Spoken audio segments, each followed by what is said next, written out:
ላለፉት 3 ቀናት በባሌ ምድር በርካታ አስደናቂ አስደማሚ የተፈጥሮ ጸጋዎች ስናይ ቆይተናል እና ዛሬ ዲስከስ እንድናደርግ የፈለኩት ብዙ የሚያስቆጭ ነገር እንደሚሰማችሁ አልጠራጠርም። ግማሹ ሌሊት በጣም በብዙ ሲያሳስበኝ ነው ያደርኩት። አልተኛው። ለምን ለማኝ ሆን የሚለው ጥያቄ መመለስ አልቻልኩም።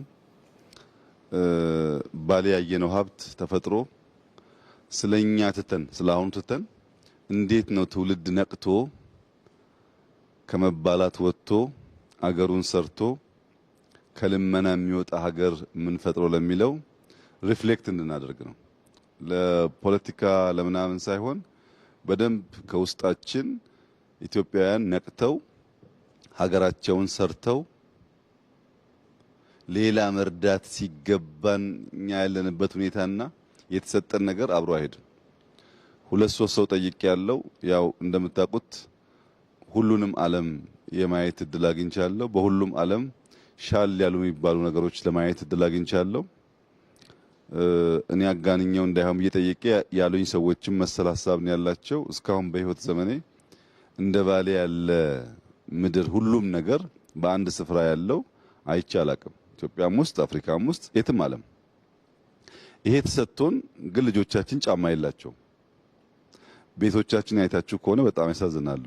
ለምን የሚለው ጥያቄ መልስ አላገኘሁለትምና ዲስከስ አድርገን ምናልባት ትውልድ ነቅቶ ተምሮ እኛ ያበላሸነው ያላስተካከልነው ነገር አርቆ አርሞ ለነገይቱ ኢትዮጵያ ተስፋ እንዲሆነው የዛሬ ውይይታችን ኢንፎርማል ሆኖ ከዛ ኢንፎርማል ሐሳብ ውስጥ የሆነች ቁም ነገር በአንዳንድ ጀግና ሰው ጭንቅላት ውስጥ መልእክት ዘር ሆና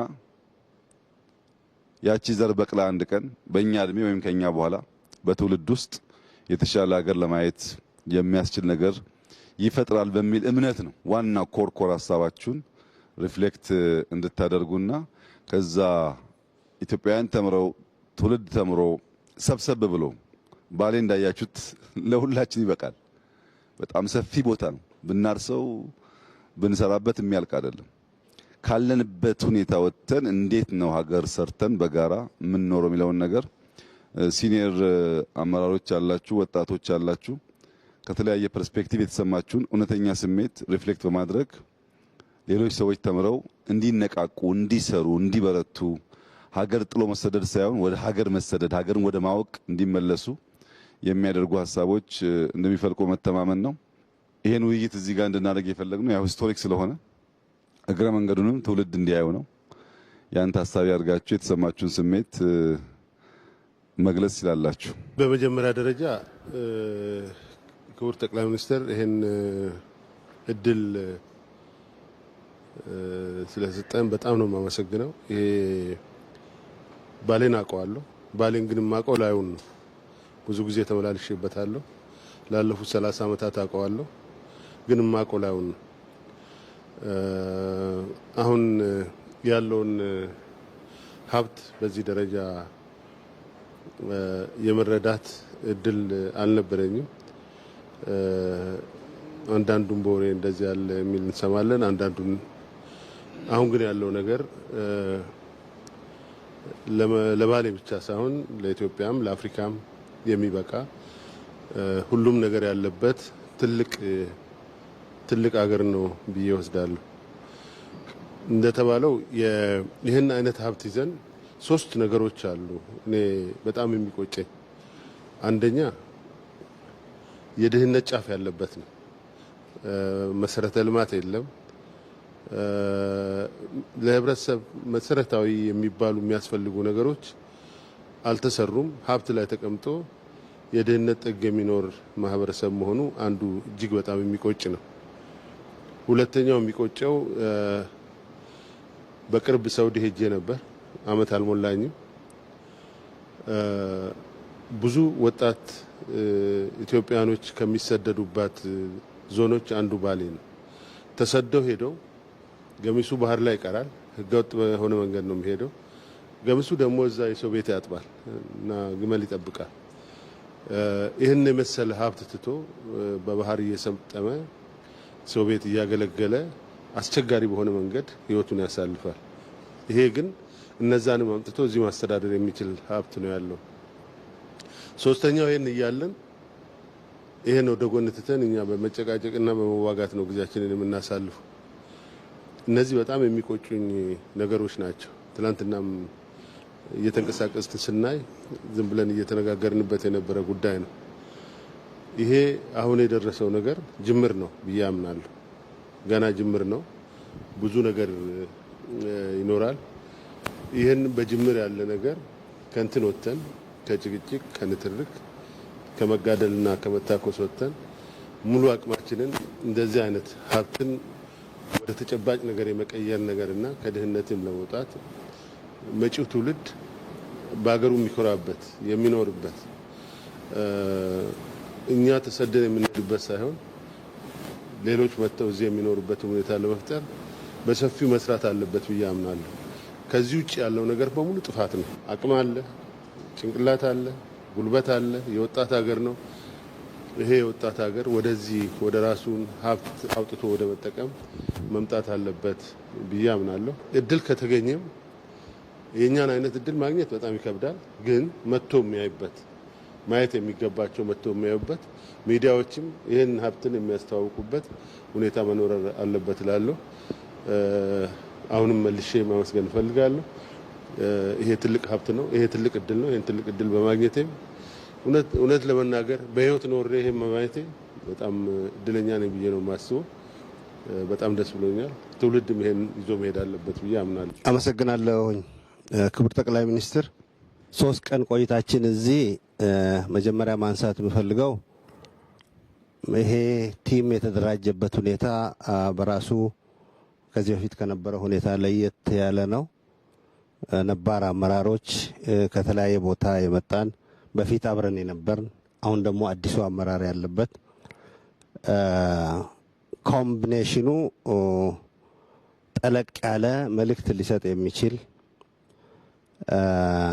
የምናየውንም ነገር ሞር በፊት ከነበረው ሁኔታ ጋር ለማነጻጸር ትልቅ አጋጣሚ የፈጠረ ስለሆነ የቡድኑን ኮምቢኔሽን በጣም ማድነቅ እፈልጋለሁኝ።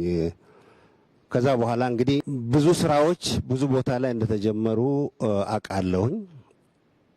ስለ ባሌ እያወራን ስለሆነ ቅድም አባዱላ እንዳለው ባሌ እንግዲህ በተደጋጋሚ በብዙ ሁኔታ መጥቻለሁኝ። እኔም ባሌን በዚህ መልኩ አይቻት አላቅም።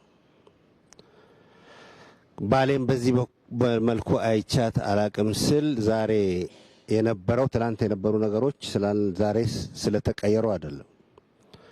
ትላንት የነበረው መልክዓ ምድር ዛሬም አለ።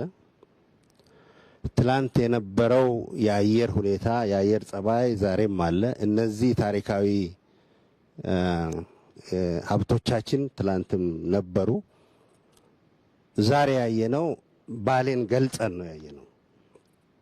የተጀመሩ ስራዎች 3 ቀን ፈይቶብን ያየናቸው የተጀመሩ የልማት ስራዎች ባሌን ውስጥ የነበራትን እምቅ በተወሰነ ሁኔታ ገልጦ ለማየት እድል አግኝቻለሁ። ይሄ ዋናው ነገር ነው። ቅድም እርሶ ካነሱት ከድህነት ጋር ተያይዞም ያለንን ሀብትና ያለንን ፖቴንሻል አቅም ገልጦ የማየት አቅም ነው የነበረን ችግር። ዋናው ይሄ የሊደርሺፕ ችግር ነው፣ የሊደርሺፕ ሁኔታ ነው ብዬ ነው የምወስደው።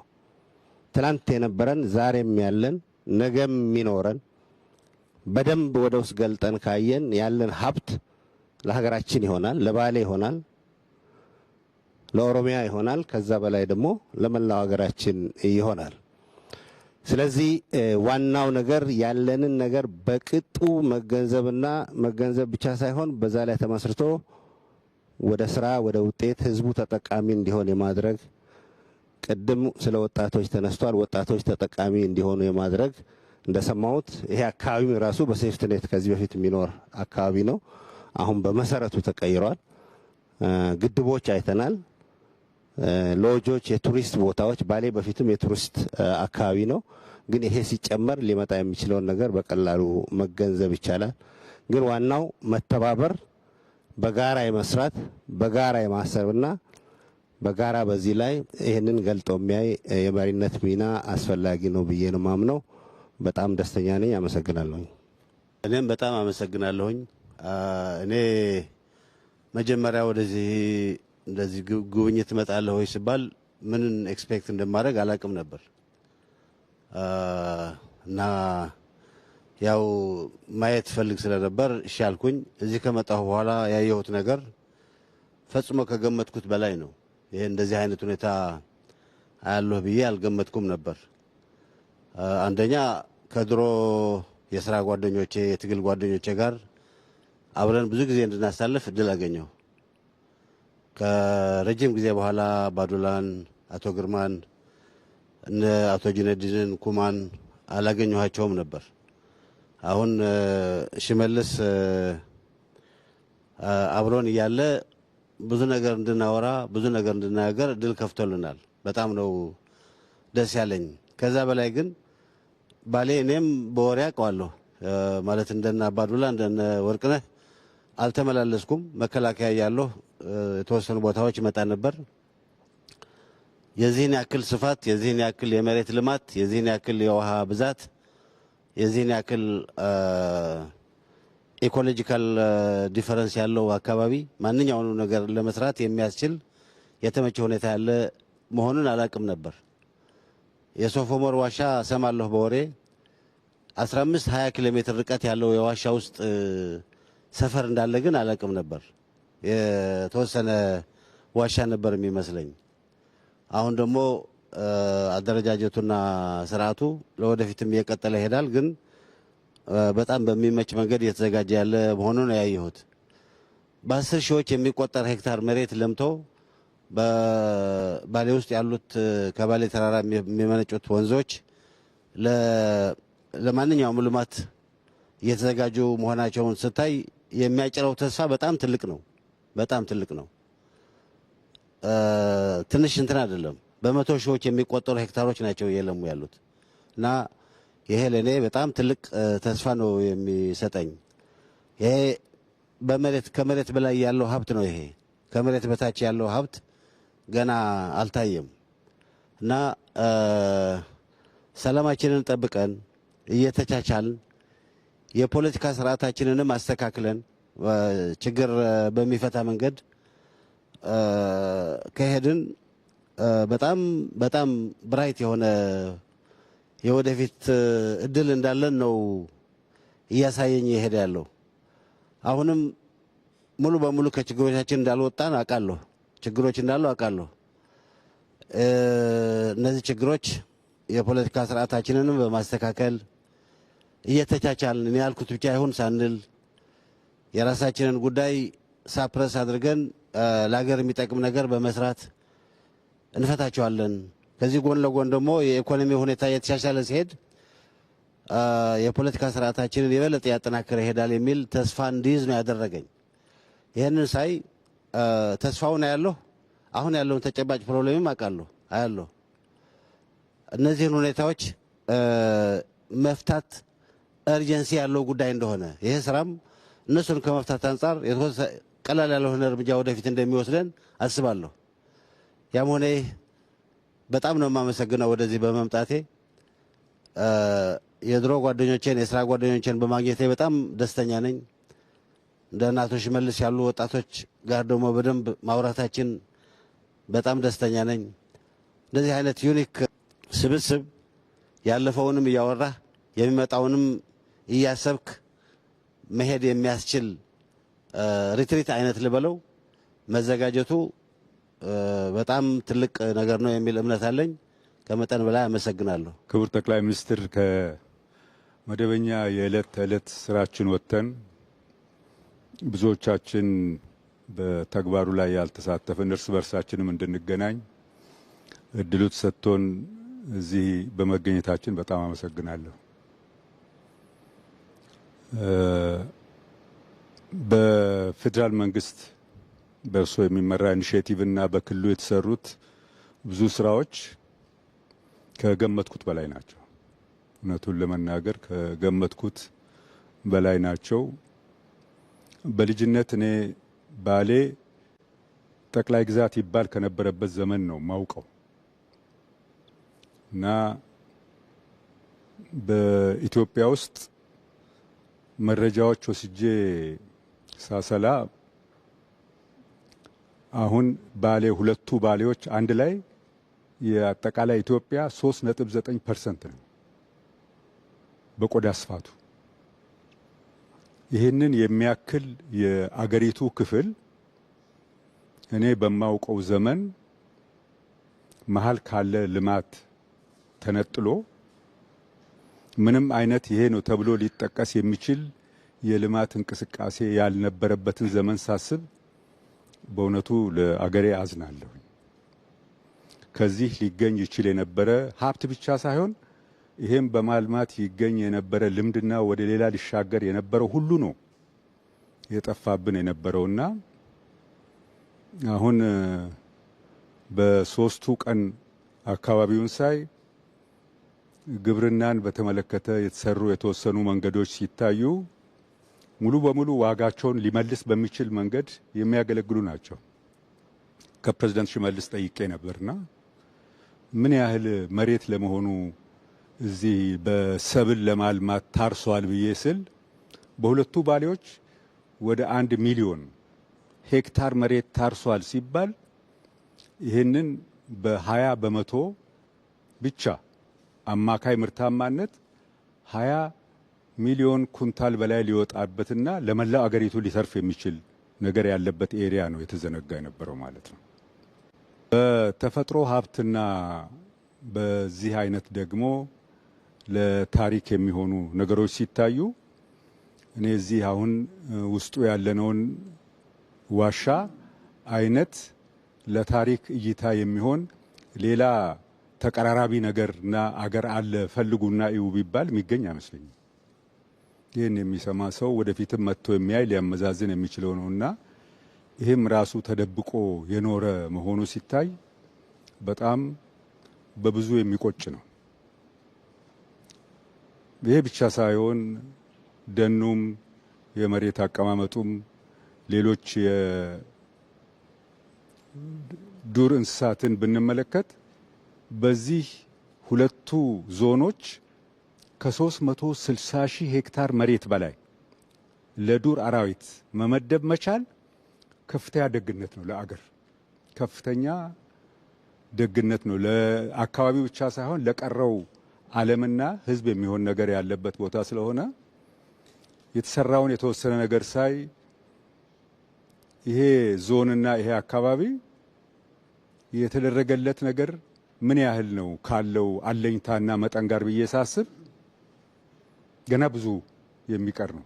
ያየነው የመሬት ከፍታ፣ ደን፣ የተለያዩ ለታሪክ የሚሆኑ አካባቢዎች ሲታይ ገና ነው። ግን ይህንን ለማየት የሚችል እይታ እና ለመፈጸም የሚችል አቅም መፈጠሩን ሳይ ግን በእጅጉ ኮራለሁ። እኔ በጣም ደስ ብሎኛል። እድሉም በመገኘቱ ቅድም ጀነራል ጻድቃን እንዳለው እኛ ከዚህ ቀደም አብረን ልንውል የማንችል ሰዎች የተሰባሰብንበት በአንድ ቦታ ለ3 ቀን ያህል ሀሳብ የተቀያየርንበት መሆኑን በጣም አስደስቶኛል። በድጋሚ አመሰግናለሁ። ክቡር ጠቅላይ ሚኒስትር፣ እዚህ በመምጣታችን ሁለት ነገር ነው የተሰማኝ።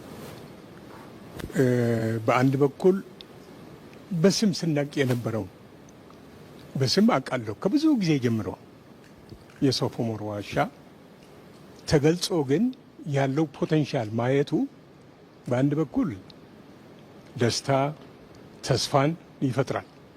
በሌላ በኩል ደግሞ ቁጭትን ነው የሚፈጥረው። ያለው ለልማት ያለው ፖቴንሻል የውሃ፣ የአፈር፣ የዚህ የታሪካዊ አካባቢዎችን ከጠበቅኩት በላይ ባለው ሁኔታ እየተሰሩ ያሉ ቦታውን ወደ ፖቴንሻሉ ወደ ተግባራዊ ለመቀየር እየተደረገው ያለው የፕሮጀክት አፈጻጸም እጅግ በጣም ነው ያስገረመኝና ተስፋ ፖቴንሻሉን ማየት ኢኳሊ ደግሞ ሪሊ በጣም ነው የሚቆጨው። እንዴት እህል ስንነ የለምን መኖራችን በጣም ነው የሚቆጨኝ። በአጋጣሚ በክልሉም ለተወሰነ ጊዜ ሰርቻለሁ ኃላፊነት ላይ ሆኜ የአገሪቱንም ሁኔታ አውቃለሁ። ባለፉት የተወሰኑ ዓመታት ደግሞ ወጣ ብዬ የሌሎችንም አገሮች የልማት ሁኔታ እከታተላለሁ። በእውነቱ የኢትዮጵያን ያህል ተስፋ ያለው በሶስት ጉዳዮች አንዱ ውሃ አለ፣ አፈሩ አለ፣ ለእርሻ የሚሆን ወጣት አለ። የጎደሉን ነገሮች ሁለት ናቸው። ተደጋግመው እርሶም ሲያነሱት እንደነበረው አንዱ የፖለቲካ ሁኔታችንን የሚስተካከልበት ልዩነት ሊኖር ይችላል። ከድህነት ልንወጣ የምንችልበትም የሚኒመም ጉዳይ ላይ ለመስማማት የማያስችል ምክንያት ራሽናሉ ለማግኘት ያስቸግራል። ስለዚህ እነዚህ ነገሮች ከተስተካከሉ እና መጨረሻ ላይ ደግሞ ትናንትና የወልመን የውሃ ፕሮጀክት ሲያስመርቁ የተናገሩት አንድ ብዙ ጊዜ እርስዎ የሚናገሩት ፕሮጀክቶች የሚሰሩት ለሚቀጥሉ 10-20 ዓመት አይደለም። ነገር ግን ለራሴ እንደምኖርበት ለራሴ ተብሎ መስራት መቻሉን የፕሮጀክቶቻችንን እድሜ እንዲራዘሙ የማድረግ ጥራታቸው እንዲጠናከሩ ለማድረግ ያስተላለፉት መልእክት በጣም ደስ ብሎኛል እና በዚሁ አጋጣሚ እዚህ የተገኙትን ወጣቶች እንደኛ ለጡረታ ወጥተን ላለኑም ሰዎች አንድ ላይ ማገናኘት መቻሎ በድጋሚ በጣም አመሰግናለሁ። ቴንኪዩ። ክቡር ጠቅላይ ሚኒስትር በጣም አመሰግናለሁ። እኔም ይህን እድል በማግኘቴ ትልቁ እድል የተለያዩ ሰዎች በተለያየ ጄኔሬሽን ያለን ሰዎች አንድ ላይ መምጣት እና ከእርሶም ጋራ በግንባር ተያይተን የመነጋገር ነገር ነው። ትልቅ እድል ነው ይሄ። ስለ ባሌ ብዙ ብለውታል። እንደርሶ ያ ተራራ ላይ ወጥቶ መላ ቪውን አይቶ አንደርስታንድ የማድረግ እጥረት ቢኖርም ይሄንን አካባቢ በጣም አውቀዋለሁ። ይሄ የሙዳ አካባቢ ነው። ከድሬ ሼከና ሁሴን ጋራ የሚገናኝ ነው። ታሪኩንም አውቀዋለሁ። የዚህ ዋሻ ጂኦሎጂካል አፈጣጠርም ጭምር በጥናትም አውቀዋለሁ። እዚህ ሶፉመር መንደር የምትባል ነበረች ገበያ በሳምንት የምትቀመጥ። ለዛ አካባቢ ውሃ ለማጥናት በ1978 ጁኒየር ጂኦሎጂስት ሆኜ የመጣሁበት ጊዜ አስታውሳለሁ። እና ይሄ በጣም ድንቅ የሆነ አካባቢ ከአግሮ ኢኮሎጂውም ከሂስትሪም እንደዚሁም ደግሞ ከቱሪዝም ፖቴንሻል አንጻር ቅድም እንደተባለው የማዕድን ሀብታችን ጭምር በዚህ ዙሪያ ከሳነቴ ተራራ ጀምሮ እስከታች በደቡብ ምዕራብ እስከ ገናሌ ወንዝ በዚህ በኩል ደግሞ እስከ ድሬ ሼክ ሁሴን ወደ ሀረርጌ የሚዋሰነው ኤሪያ በሙሉ የዋቤ ወንዝ ተከትሎ የማዕድን ፖቴንሻሎች አሉ። ነገር ግን ይህ ነው የሚባል ለምሳሌ እንደ ትግራይ፣ እንደ ወለጋ፣ እንደ ሻኪሶ ኤሪያ በማዕድን ሀብታችን የተሻለ ጥናት እንደተሰራው እዚህ አካባቢ አልተሰራም። ስለዚህ ይሄ ኢንተርቬንሽን በእርሶ መሪነት የመጣው የባለሙያውንም የአመራሩንም የሀገሪቱንም ሕዝብ አይን የሚገልጽ ነው። ይሄ ትልቅ ነገር ነው። ፖቴንሻሉ ኢሜንስ ነው። በጣም ግዙፍ ነው። የማደግ እድላችን በእጃችን ነው ያለው። ስለ ትራንስፎርሜሽን ማውራት ከጀመርን ፕሮባብሊ 20 ዓመት ይሆናል። ነገር ግን ተጨባጭ ነገር መስራት አቅቶን ተጠላልፈን ቁጭ ብለናል። ስልጣንን ማዕከል በማድረግ ቁጭ ብለናል። ነገር ግን ልማት እናምጣ ከተባለ የልማት እድሉ አለ። የምንማረው ከብዙ ሀገሮች ከቻይናን ሳውዝ ኢስት ኤዥያን ጭምር ከብዙ ሀገሮች የመማር እድሉ አለ። ቴክኖሎጂ እየገባ ነው። በእርሶ መሪነት ይህ የዲጂታላይዜሽን ዘመን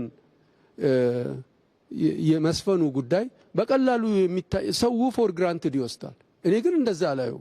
በጣም ነው የሚገርመኝ። ነዳጅ ስንቀዳ ድሮ በጣም እንቸገር ነበር። በጣም ብዙ ለውጦች አሉ። ግን ኩሙሌቲቭሊ ኦቨርአርቺንግ ቪውን አስቦ የማየቱ ጉዳይ በጣም ትልቅ ነገር ነውና አሁን ሱፊያን ያለው ላይ ትንሽ ነገር ለመጨመር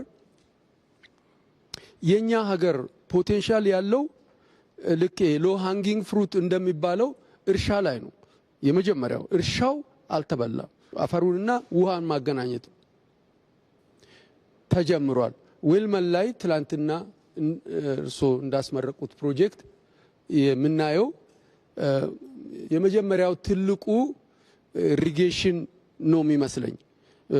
አላቅም ሌላ ቦታ እኔ ሚስ ያደረግኩት ካለ አላቅም እንጂ በ10 ሺዎች የሚቆጠር ሄክታር መሬት ከአንድ ሶርስ የማልማት አቅም ተጀምሯል። ይሄ በብዙ 10 ሺዎች የሚቆጠሩ ሄክታር መሬቶችን የማልማት አቅማችን ትልቅ ነው። ኤክስፖርት ለማድረግ እድላችን ይጨምራል ማለት ነው። ይሄ ማለት የሀገሪቱን የውጭ ምንዛሪ ፍላጎታችን ይጨምራል ማለት ነው እና ኢንዱስትሪያላይዜሽንም ከኛ የራቀ አይደለም፣ ከዚሁ ጋር የሚያያዝ ነውና እኔ በጣም የሚደንቀኝ ሳነቴንም ብዙ ጊዜ ተመላልሼበታለሁ። የእርሶ እይታ በጣም የተለየ ነው። ውበትን ብቻ ሳይሆን መሬታችንን፣ ጋራዎቻችንን፣ ደኖቻችንን ገልጠን እንድናያቸው ለመጪው ትውልድም እያስተማሩ ነው ያሉትና ይሄ በጣም ትልቅ ነገር ነው። ህዝቡም በዚህ ላይ መረባረብና ወደ አንድ ሴንተር ኦፍ ግራቪቲው ተፈጥሯል። በዚህ ሴንተር ኦፍ ግራቪቲ አንጻር ከዚህ ዙሪያ ተሰልፈን ልማትን ማምጣት እንችላለን። ድህነትን ማስወገድ ይቻላል። ከዳሎል በረሃ አንስቶ እስከ ሳነቴ አናት ላይ ማዕድን ነው፣ እርሻ ነው፣ ልማት ነው፣ ቱሪዝም ነው፣ ኢንፍራስትራክቸር ነው። ሁሉ ነገር አለን። ይሄ ነገር ተጀምሯል ነው። ስለዚህ ይሄ የተጀመረውን ነገር ሳናደንቅ ወደ ሌላ ነገር ማሰብም አንችልምና ማመስገንም ለሰሩት እና እኛ በእድሜ ከርሶ በፊት ሆነን በሀገሪቱ በመላ ስንዞር ያላየነውን ነገር የማየት አቅም በመፍጠሩ በጣም ላመሰግን ወዳለሁ። አመሰግናለሁ። እሺ፣ አመሰግናለሁ ክቡር ጠቅላይ ሚኒስትር። እኔም ከባሌ አንዱ የገባኝ ምን ያክል በተቃርኖ የተሞላን መሆናችንን የሚያሳይ ነገር አለው። የባሌም ብቻውን ወስዶ ኢትዮጵያን በሙሉ መቀለብ ከኢትዮጵያ ደግሞ የሚትረፈረፍ ሀብትን ለሌሎች ጉዳዮች መዋል የሚቻልበት አቅም እንዳለ አየን። በሌላ በኩል ደግሞ እዚሁ ትላንትና በመረቅነው ፕሮጀክት የዚህ አይነት ጸጋ የተረፈረፈ ጸጋ ላይ የተቀመጠ ሀገር እና አካባቢ አንዱ ገጽታው ሴፍትኔት ለዘመናት ያገኝ የነበረ መሆኑን አየን። ነካ ነካ አድርጎ በአጠገቡ ውሃ በማድረስ ወደ ብልጽግና መሄድ ይችል የነበረ ማህበረሰብ በእርዳታ እህል ለዘመናት እንዲኖር ማድረጋችንን አየን። ከዚህ ወስደን ኢትዮጵያ ውስጥ የምንዋደቀው ለምን ነበረ? የምንዋደቅበት ስፍራ የት ነበረ? ለስልጣን የሞትንበት የታገልንበት አሁንም ግማሹ ጫካ ቢገባበት ምክንያት ምን ልንሰራበት ነበር ታዲያ የሚያስብል ነገር ያስነሳል። የባሌ ምን ከመጣሁበት አካባቢ ጋር የሚገናኝ ከእምነትም ጋር የሚያዝ ትስስር ስላለው ከአናጂና ጋር ተያይዞ ስለ ባሌ አውቃለሁ።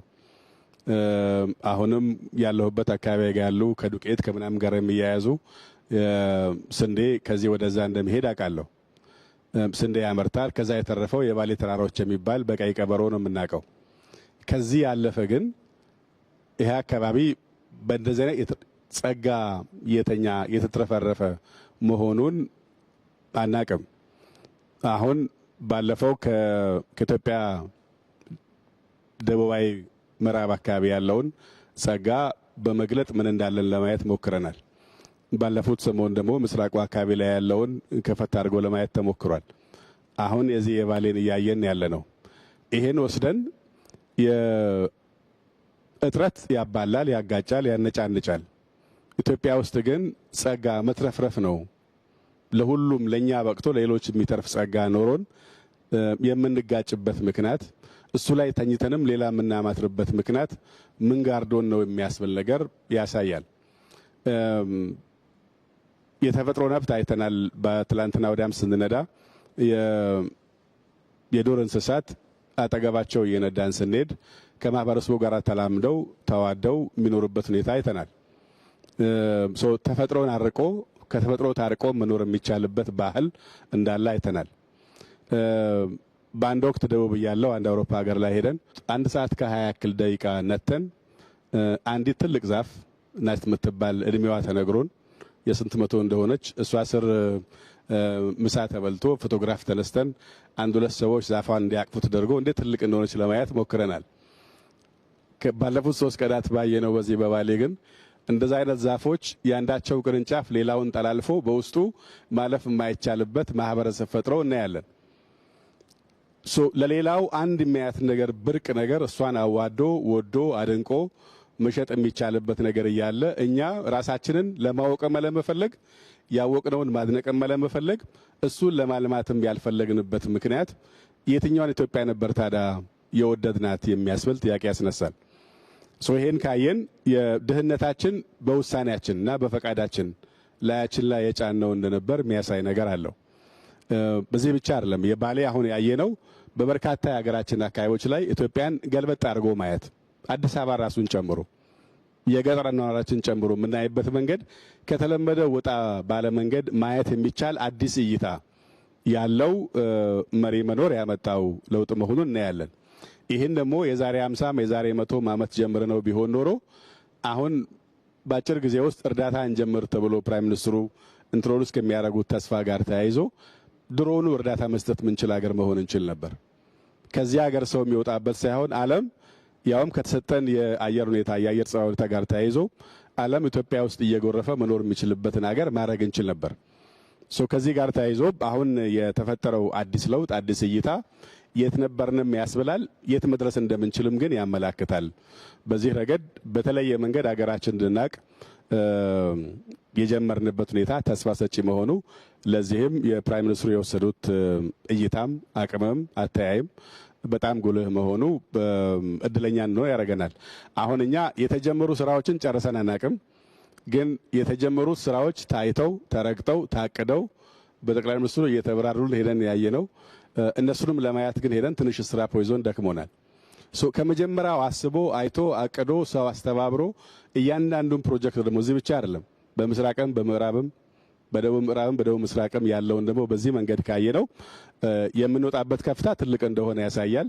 የነበርንበት ዘመን ግን በውሳኔያችን ድህነት ውስጥ እንድኖር በውሳኔያችን ተርፎን እያለ ግን እየተነጫነጭን እንድኖር የሆንበት ምክንያት የባከነ ጊዜ ነው ብለን መቆጨትና ለቀሪው ግን ቢያንስ አሁን በቀረችን ጊዜ ያለችንን አቅም ሁሉም ሰው የሚሰራውን ላለማደናቀፍ ቢያንስ ማገዝ ካልተቻለም ላለማደናቀፍ መወሰን ከቻልን የባለፈውን ጊዜ ማካካስ የሚቻልበት እድል እንዳለን ማየት ይቻላል።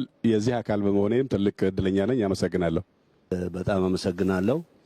3 ነገሮች ላይ ማተኮር ፈልጋለሁ። መጀመሪያ ምን እንደተሰማኝ የዚህ ክፍለ ሀገር ተወላጅ ነኝ። እዚህ ክፍለ ሀገር ተወላጅ እንደመሆኔ እዚህ እንደማደጌ አሁን ይሄን ሳይ ምን ተሰማኝ የሚለውን ነገር ማንሳት ፈልጋለሁ። ትላንት ያየነው ሀረና ብሉቅ አባቴ ታላቅ ወንድሜ ትግል ያደረጉበት እኔ ከብት የጠበቅኩበት ቦታ ነው። የባሌ ደኖች የነጻነት ተዋጊዎችን ሽፋን በመስጠት ብዙ ዘፈኖች አሉ። እንደ አንድ ትግል አካል ነው የሚቆጠሩት እና ስናድግ ከዚህ ጋር ነው ያደግነው። አሁን ምን ተቀየረ ነው ወደዛ ነው የሚሄደው። ጠቅላይ ሚኒስትሩ ለጠየቁት ጥያቄ የሁሉ ሀብት እያለ ለምንድን ነው ያላደግነው የሚለው ከውጪ ስንገባ አግኝተውን በ2 ሳምንት መሰለኝ እንደገና ጠርተውን ቪዲዮ አሳዩንና የአዲስ አበባን እንደዚህ አድርጌ መቀየር ፈልጋለሁ አሉ። ከዛ ሸራተን ሄደን ገመገምን እኛ ከመሪዎቻችን ጋር። እኛ የምናውቀው ፖለቲካ ነው፣ ስለ ፖለቲካ ነው። ጠቅላይ ሚኒስትሩ ከኛ ጋር ፖለቲካ አላወሩም፣ ስለ እድገት አወሩ።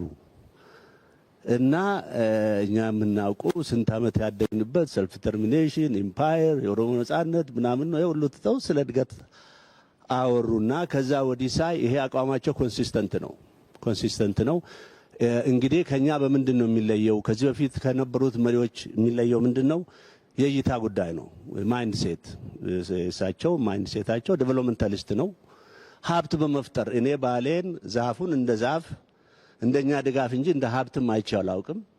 ሶፍ ዑመርም 8ኛ ክፍል ጂኦግራፊ አስተማሪ አምጥቶ አሳይቶናል። ሀብት ይሆናል አይደለም አንድ የኢትዮጵያ አንዱ ወንደር የሚለው ነው እንጂ ሀብት ሆኖ የኢትዮጵያ እድገት አካል ይሆናል በሚል አላየንም። እና የተቀየረው ነገር እርሶ መጽሐፍ ቻፕተር 1 ላይ አለ። የኢትዮጵያ የመቆርቆዝ ትልቁ ፋክተር የእይታ ነው ይላል። እና ማይንድ ሴት ከሌለ ፓራዳይም ሺፍት አይኖርም። እኔ ብልጽግና ሲመሰረት እንዴት እንደተደሰትኩ ልነግራችሁ አልችልም።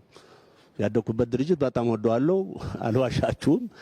ግን አይ ዋንት ቱ ሺፍት ፓራዳይም ሺፍት ማድረግ ስለምፈልግ ከዘርፈ ብዙ የእድገት ፕሮግራም ነው የሚከተሉት።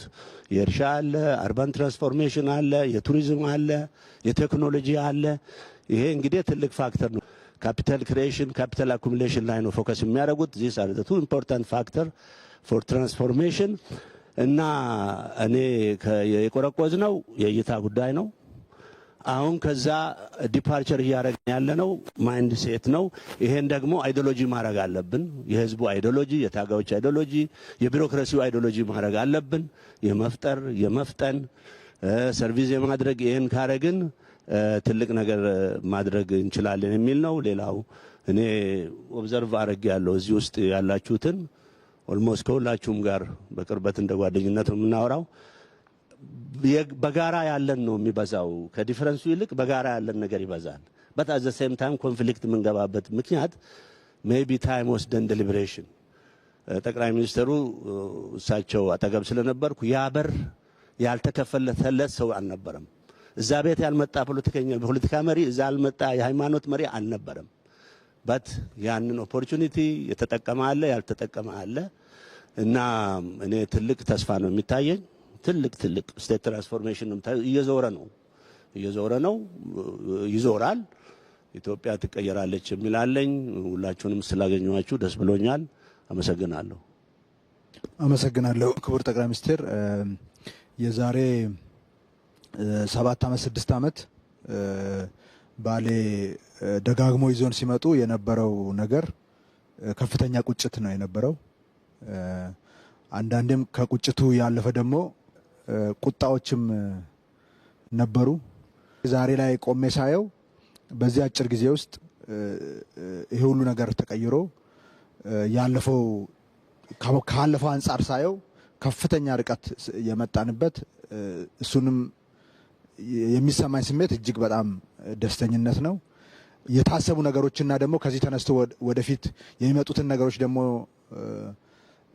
ኢማጂን ሳረግ እጅግ በጣም ከፍተኛ ደስታ ይሰማኛል።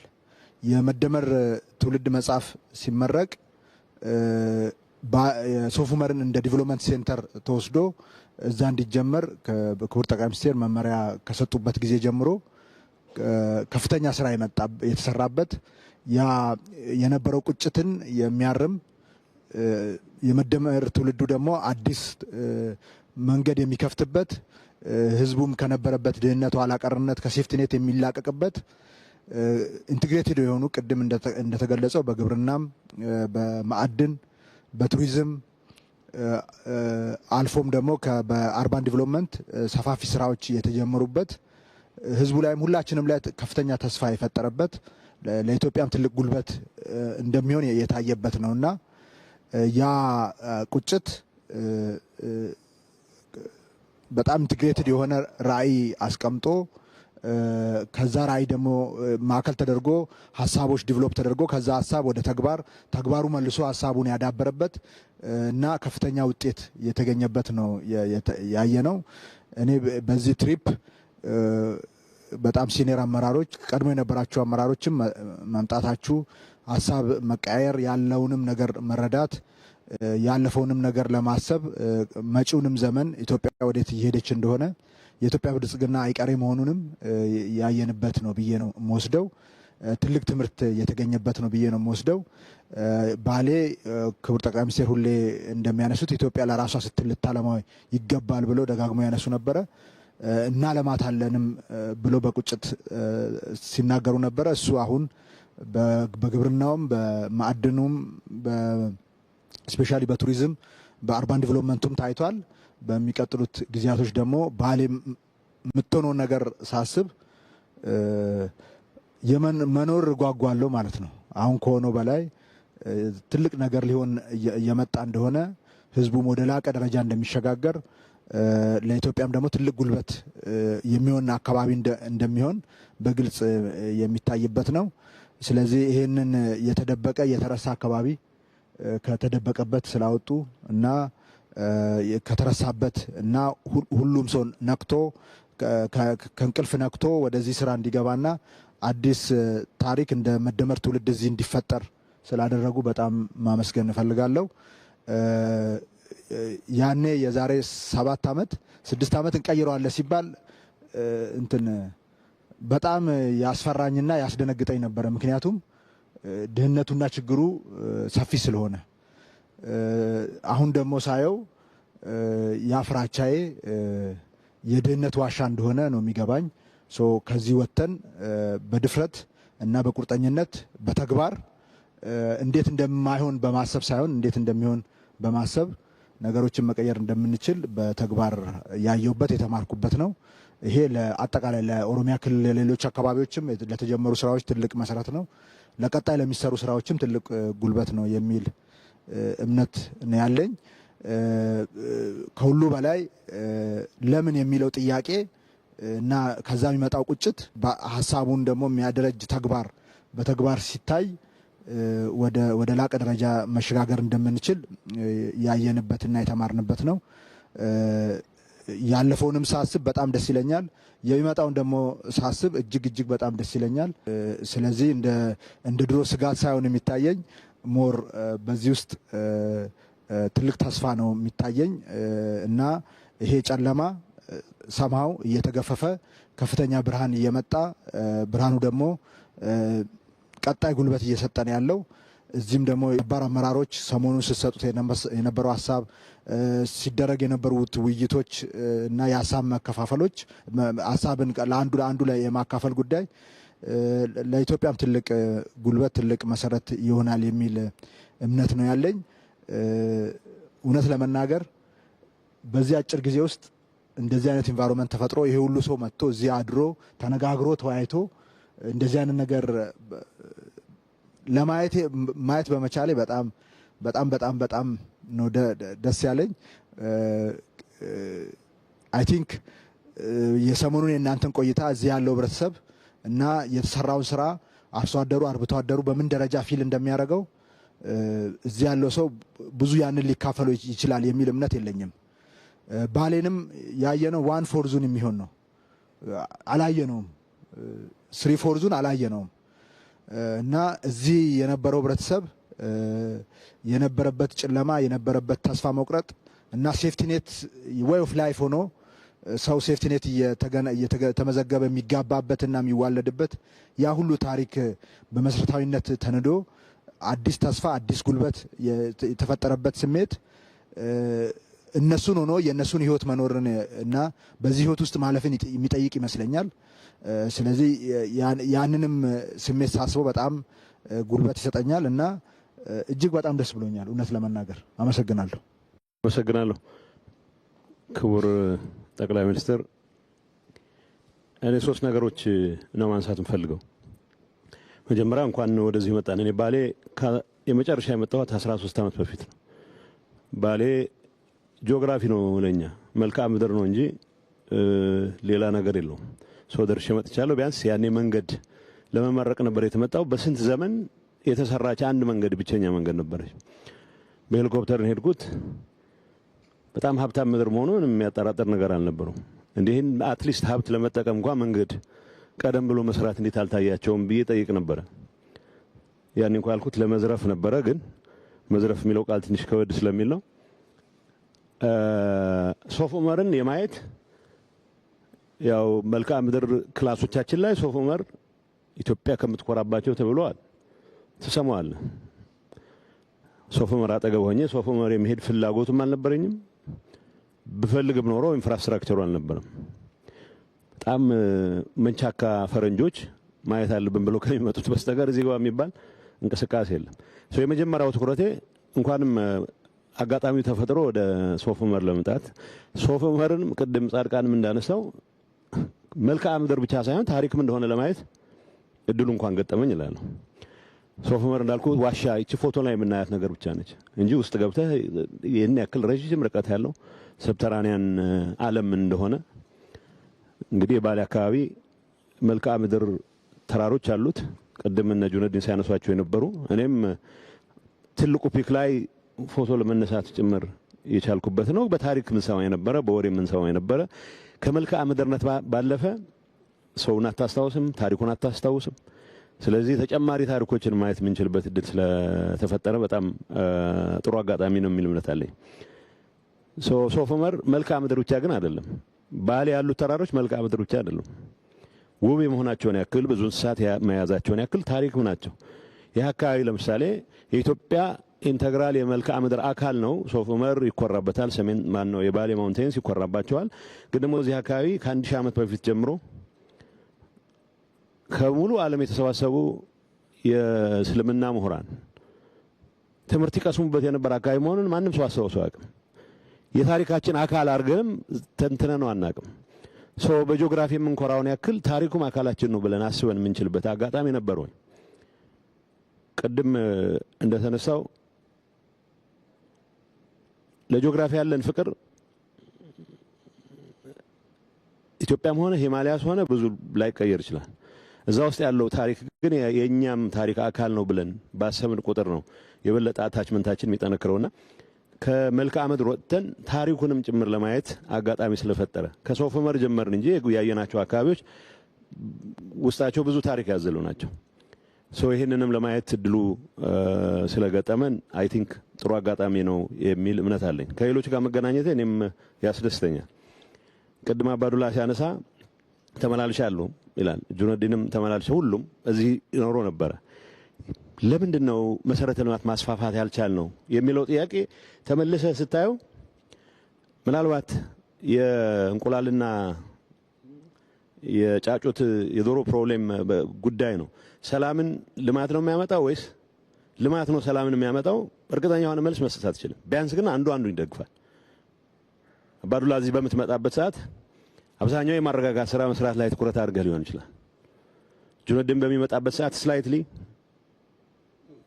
የተለየ ስራ ሰርቶ ሊሆን ይችላል። እንደዛው የሆነ ይሄንበት ሂደት ነው። ግን በተግባር እዚህ አካባቢ ያለውን ፖቴንሻል መጠቀም ያስቻለን እድል ለምን አላየንም ብለን ስናስብ ታሪክ አለው፣ ጂኦግራፊ አለው፣ ብዙ ሀብት አለው። ቢያንስ ወንዞች አሉት። ከዲቫስቴሽን ውጪ ለልማት ብሎ የማያውቁ ወንዞች አሉ። ራሱ ሶፍ ዑመር ዋሻን እንኳን ያየን እንደሆነ ወንዝ በሚሞላበት ሰዓት ዋሻ ውስጥ ሲገለጽ እንደሰማሁት ጠቅላይ ሚኒስትሩም ሲገልጽ እንደሰማሁት እዚህ አጋጣሚ ወንዝ በሚሞላበት ሰዓት የፈለከውን ብትሰራ ጠራርጎት ነው የሚሄደው። እንደዚህ አይነቱ ኢንፍራስትራክቸሮች እንኳን ለመስራት የማያስችል ተፈጥሮ እዳ የሚሆንበት ሁኔታ ወደ ሀብት እንዴት እንቀይረዋለን የሚለው ነገር መታሰብ መቻል አለበት። መሬቱ እያለ ህዝቡ እያለ ኢንፍራስትራክቸሩ በመታጣቱ ምክንያት ግን ኢንፍራስትራክቸሩን ለመስራት የሚያስችል ሀብትም እያለ ትኩረት አለማድረጋችን ምናልባት የመድኃኒት ውሳኔ የወሰን ያክል ነው መቆጠር መቻል ያለበት። በታሪክ በዛ ደረጃ ነው መረዳት መቻል ያለበት።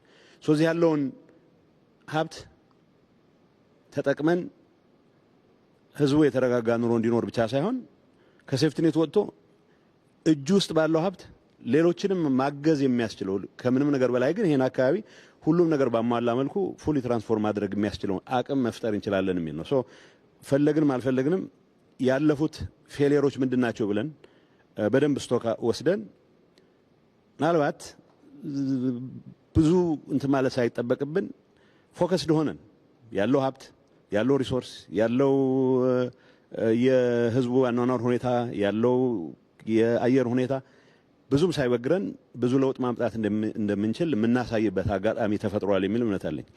ስናት አባውት ባሌ አሁን የምናወራው ስለ ባሌ አይደለም። ታሪካችን፣ መልክዓ ምድራችን፣ የቱሪስት መስህቦቻችን እርስ በርስ ያላቸው ግንኙነት እንደ ሀገርም ሊኖረን የሚገባው ግንኙነት የሚጠቁሙ ናቸው።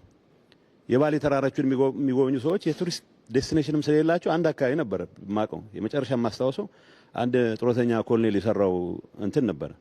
እሱም ለማግኘት ራሱ ቦታውን ለማግኘት ረጅም ጊዜ ነው የሚወስደው። በዛ ላይ በደንባራ በቅሎ እንደሚባለው የቱሪስት ዴስቲኔሽን የማየት ፍላጎት ብዙም ባልዳበረበት ኮንቴክስት ውስጥ ረጅም ጊዜ ወስደህ ቀጠሮ ይዘህ የምትሄድባቸው አካባቢዎች ብቻ የነበሩበት አንድ አካባቢ ብቻ የነበረበት ሁኔታ ብዙ ችግር ይፈጥራል። እዚህ ብቻ አይደለም እንደተባለው ነው። ትግራይ ስትሄድ የቱሪስት ዴስቲኔሽኖች የሉም። አማራ ክልል ያሉ የቱሪስት መስህቦች ሌሎች አካባቢዎች በተፈጥሮ በታሪክ በባህል በጣም ሪች የሆኑ አካባቢዎች በዚህ ደረጃ የቱሪስት ዴስቲኔሽኖች እየተሰራ እየተጠናከረ በሄደው ቁጥር አንድ ቱሪስት አንድ አካባቢ ብቻ አይደለም አይቶም የሚመለሰው ሌሎች አካባቢዎችንም ማየት የሚያስችለውን ፓኬጅ ቀርጾ መንቀሳቀስ የሚችልበት ይፈጥራል። እዛው ያለ በተለያዩ የአገሪቱ ክፍሎች መካከል ያለው ግንኙነት የጂኦግራፊ የመልክዓ ምድር ብቻ ሳይሆን የታሪክም የባህልም የፖለቲካም የመተባበር የሚሆንበት እድል በጣም ያሰፋል።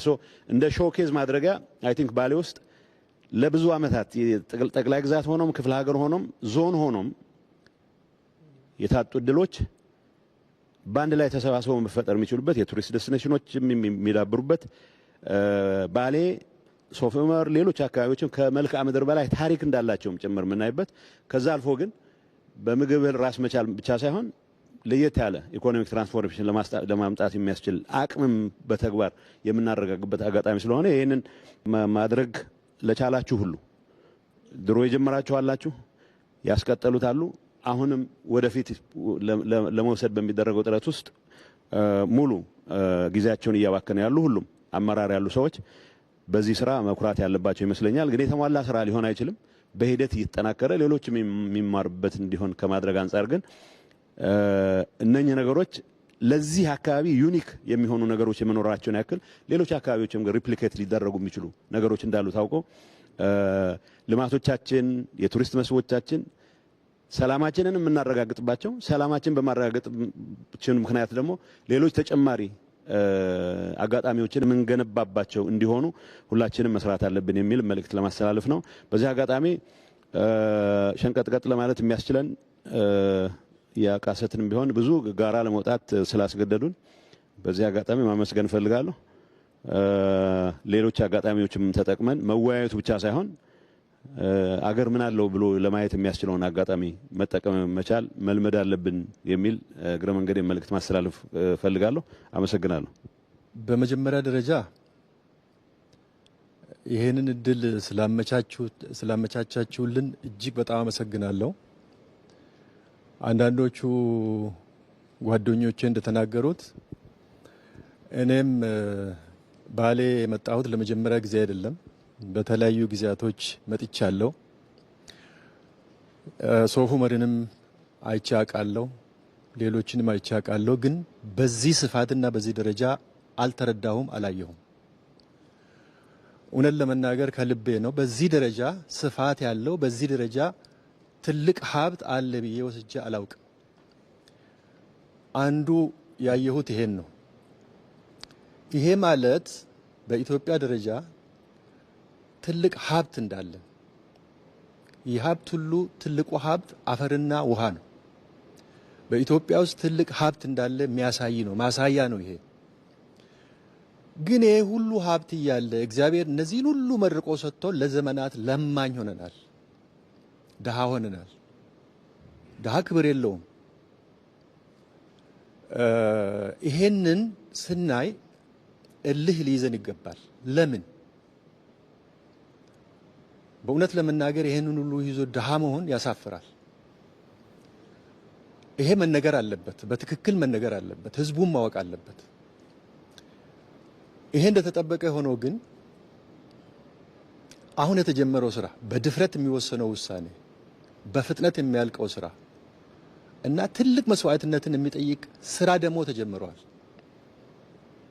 ክቡር ጠቅላይ ሚኒስትር፣ ሁሌኛ በሰራነው ስራ አንኮራም፣ የተለየ ክብር እንዲሰማንም አይፈለግም። ግን የተሰራ ስራ መነገር አለበት። ሁላችንም ልንረካበት ይገባል። ይሄ ተስፋ ሰጥቶኛል። ይሄንን ሀብት ወደ ጥቅማችን ቀይረን ከድህነት እንወጣለን፣ የተከበረች ሀገርና ሕዝብ እንሆናለን የሚል ተስፋ ሰጥቶኛል። ይሄንን የተጀመረውን ተስፋ በሙሉ ልብ በሙሉ አቅም ተግባራዊ እንዳናደርግ ግን እንቅፋት የሚሆኑ ነገሮች አሉ። ሁለት ናቸው ለኔ። አንድ የሰላም ችግር። ዛሬ ኢትዮጵያ ውስጥ በእኔ እምነት ጥይት የሚተኮስበት ምክንያት አለ ብዬ አላምንም። ባሌ ለዚህ ትልቅ ምሳሌ ነው። ለምንድን ነው መሳሪያ የሚያነሳው ሰው? ሀሳቡን በነጻነት መግለጽ የማይችል ከሆነ፣ መጠየቅ የማይችል ከሆነ፣ ስለተናገረ የሚገደል ከሆነ መብቱን ለማክበር መሳሪያ ማንሳት አለበት። አንስተዋል ባሌ በዚህ ዘመን። ዛሬ እኔ እንደሚገባኝ እስከማውቀው ድረስ ባሌ ደግሞ ሰላምን መርጦ ሰላም ነው። ይሄ ዞን ትልቅ ምሳሌ ነው። በዚህ እኔ የኢትዮጵያ ሕዝብም ፓርቲውም መንግስትም በከፍተኛ ደረጃ ማውገዝ ያለብን ይሄንን የጀመርነው እናስቀጥል ከተባለ የጥይት ተኩስ መቆም አለበት። ይሄንን ህዝቡ በዋናነት መውሰድ አለበት ብዬ አምናለሁ። እሱ ከሆነ ይህች ሀገር ተስፋ አላት፣ ታሪካችን ይቀየራል። ስለዚህ አንዱ በዚህ አጋጣሚ መናገር የምፈልገው ይሄንን ነው። በሁለተኛ ደረጃ የሚሰሩ ስራዎች ተጠናክሮ እንዳይቀጥሉ ከግራና ከቀኝ የሚመጡ አሉታዊ አስተሳሰብ፣ አሉታዊ ወሬዎች እርሶም ፓርቲውም ብዙ ለዚህ ቦታ የሚሰጥ አይመስለኝም። ከዚህ በላይም ቦታ መስጠት የለብንም ብዬ አምናለሁ። ምክንያቱም የሚታይ የሚዳሰስ ነገር ሌላ ትርጉም ስትሰጠው ታያለ። ይሄ ነው የሚጎላው። ይሄ አይጠቅምም፣ ለማንም አይጠቅም። መጨረሻ ላይ ማንሳት እንፈልገው ብዙ ጊዜ አንዳንድ ነገሮች ይጀመሩና እርካታ ይመጣል። ገና ነው ጅምሩ፣ ተስፋ አለው ብለን ስንል እርካታ ግን መኖር የለበትም፣ እንቅፋት ነው የሚሆነው። ገና ብዙ ነገር አለ፣ ገና ብዙ ፈተና አለ፣ ገና ብዙ መንገድ አለ። እሱን ላይ በግንባር ቀደምትነት እርሶ፣ ቀጥሎ ፓርቲው፣ ሌላውም አመራር ጉዟችን ረጅም ነው፣ ገና ብዙ ስራ አለን የሚል ስራ ለዚህ የሚያነሳሳ መሆን አለበት ብዬ አምናለሁ። አመሰግናለሁ። አመሰግናለሁ ክቡር ጠቅላይ ሚኒስትር። እኔ ይህንን እድል በመፈጠሩ በጣም ደስ ብሎኛል። ከዚህ ስብስብ የተማርኩት ይቺ ሀገር ምን ያክል እድለኛ ነች ብቻ ሳይሆን የዚች ሀገር አመራር አካል የነበሩ ሰዎች ተሰባስበው በእነሱ ጊዜ ምን እንደነበርም ያዩበት፣ አሁን ከነሱ በኋላ የመጣው መንግስት እየሰራ ያለውን ስራ ምን እንደሆነ እንዲህ በጋራ ሆነው ተሰብስቦ ማየት የቻሉበት ሁኔታ ስለተፈጠረ እነሱ ብቻ አይደሉም ያሉት፣ ግን ያ ፓርት ብዙ ትርጉም ስላለው በተለይ ደግሞ ከሰሜኑ የሀገራችን ክፍል ለመጣን ሰዎች እንደዚህ አይነት ነገሮች የሚታወቁ አይደሉም። ቢያንስ ሲኒየር የነበረ ሰው ወይ መባረር አለበት ወይ መጥፋት አለበት ሌላው እንዲመጣ፣ እርስ በራሱም እንደዛ ተከባብሮ በጋራ ሆኖ እያከበረ ላለፈውም የጎደለውም እየሞላ ወደፊት መሄድ ሀገርን ወደ ማሻገር ይቻላል የሚል አስተሳሰብ ከዚህ ስብስብ መማር ያለበት ይመስለኛል። በተለይ በሰሜን አካባቢ ላለ አመራሮች ኢሊቶች መማር ያለባቸው ሀገር በእንደዚህ ቅብብሎች ነች ወደፊት መጓዝ የምትችለው። ሰው ለወለደውና ከሱ በታች ላሉ አካላት ሪስፔክት ካለው ሀገር እነሱን ተሸክማ ወደፊት የማትሄድበት ምክንያት የለም የሚለውን መልእክት የሚያስተላልፍ ነው አንዱ የዚህ ስብስብ ብዬ አምናለሁ። ሌላው በአጠቃላይ እድለኛ ነኝ መሰለኝ ከአንድ ቦታ ወደ አንድ ቦታ በስራ ኃላፊነት ስቀያየር ሀገሬን በጣም ኢንዴብዝ እንዳቅ የሚጠቅሙ ነገሮች ማህበረሰባችንን በትክክል እንድረዳ ያሉ ሀብቶችም እንዳውቅ የእይታ ዲፈረንሶች ቢኖሩም ቢያንስ እድሉ ከማህበረሰቡ ጋር እየተቀላቀልኩ እንዳይ የሚያደርጉ ነገሮች ስላየሁ ባሌ መጀመሪያ ጊዜ ስመጣ ከአንድ ዓመት ተኩል በፊት ማለት ነው አካባቢ መንገድም የለም። ስራዎቹም በዚህ ደረጃ አልተሰሩም። በዚህ ሂደት በዚህ ፍጥነት ግን አሁን የምንነዳቸው አስፋልቶች የተሰሩት በዛ ጊዜ ነው። አሁን የምናየው ዋሻ የተቀየረው በዚህ ጊዜ ነው።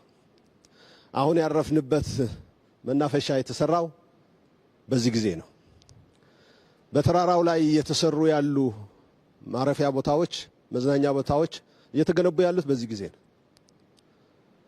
የወልመል የጨልጨል የኢሪጌሽን መሰረተ ልማቶች ባለፉት 4 ዓመታት በክቡር ጠቅላይ ሚኒስትር የተጀመሩ እየተገነቡ ያሉ ናቸው። ከዛ በፊት ምንድነው የተሰራው ታዲያ? ምንድነው እያደረግን የነበርነው በዚህ አካባቢ የሚለው ነገር ማሰብ በጣም ኢምፖርታንት ይመስለኛል። ያ ሀብት እኮ ነበረ፣ ጫካው ነበረ፣ መሬቱ ነበረ፣ ውሃው ነበረ፣ ተራራው ነበረ፣ ዋሻው ነበረ። ግን እነዚህን አውቆና አስቦ ወደፊት የመውሰዱና የማየቱ ፓወር ክፍተት ነበረ ማለት ነው። ይህንን አይተን የዚህም አካል ሆነን ከሲኒየሮቻችንም ተምረን በአሁኑ ሊደርሺፕ ደግሞ በኮሚትመንት ያለችው ሀብት ያለችው ሀገር አንድ ነች። የነበረ ሀብት ይሄ ነው። ይሄ ሀብት ግን ወደ ትክክለኛው ቦታ እየፈሰሰ ሲሄድ ምን ያክል ኢትዮጵያን ወደፊት ሊወስድ እንደሚችል የተማርኩበት ያየሁበት ነውና እጅግ በጣም አመሰግናለሁ። በጣም አመሰግናለሁ ክቡር ጠቅላይ ሚኒስትር። እኔም ይሄንን እድል በማግኘቴ በጣም ደስተኛ ነኝ። እኔም እንግዲህ ባሌ የክልሉ ተወላጅ እንደመሆኔ መጠን ማቀው ኦልሞስት በስም ደረጃ ነው የሚለውን ማንሳት እችላለሁ። እንግዲህ ለምንድን ነው ዛሬ ይሄ ሆነው ትላንት ለምን ይሄ አልሆነም ለሚለው ትንሽ አጭር ማሳያ፣ ምናልባት እይታዎቻችን በጣም የተገደቡና ፍትህን ማዕከል ያደረጉ ናቸው ለማለት የሚያስቸግር ነው የሚሆነው። ምክንያቱም ወደ ግማሽ % ገደማ የሚሆነው የሀገራችንን የግብርናውን ክፍለ ኢኮኖሚ የሚሸፍን አካባቢና ትልቅ ፖቴንሻል ያለው አካባቢ በስነ ምህዳሩም ደግሞ በተፈጥሮም በጣም የተዳላለት አካባቢ ሆኖ ሲያበቃ ሪያሊቲን ተቀብለን አገርን ለማሳደግ አገርን በምንለው ልክ ከድህነት ለማውጣት ያንን ማየት እንዳንችል ያደረገን ፍትሃዊነት የጎደለው አሳሰብ ነው ብዬ ነው ማምነው። ምክንያቱም ይሄንን የመሰለ ሪያሊቲን መቀበል አለመቻልና ይሄንን ደግሞ ለሀገር እድገት መጠቀም አለመቻል በራሱ በጣም አስቸጋሪ ነው የሚሆነውና ዛሬ ላይ ይሄ እንዲሆን የተደረገበት ዋነኛው ምክንያት የነበሩ ሀብቶች ናቸው።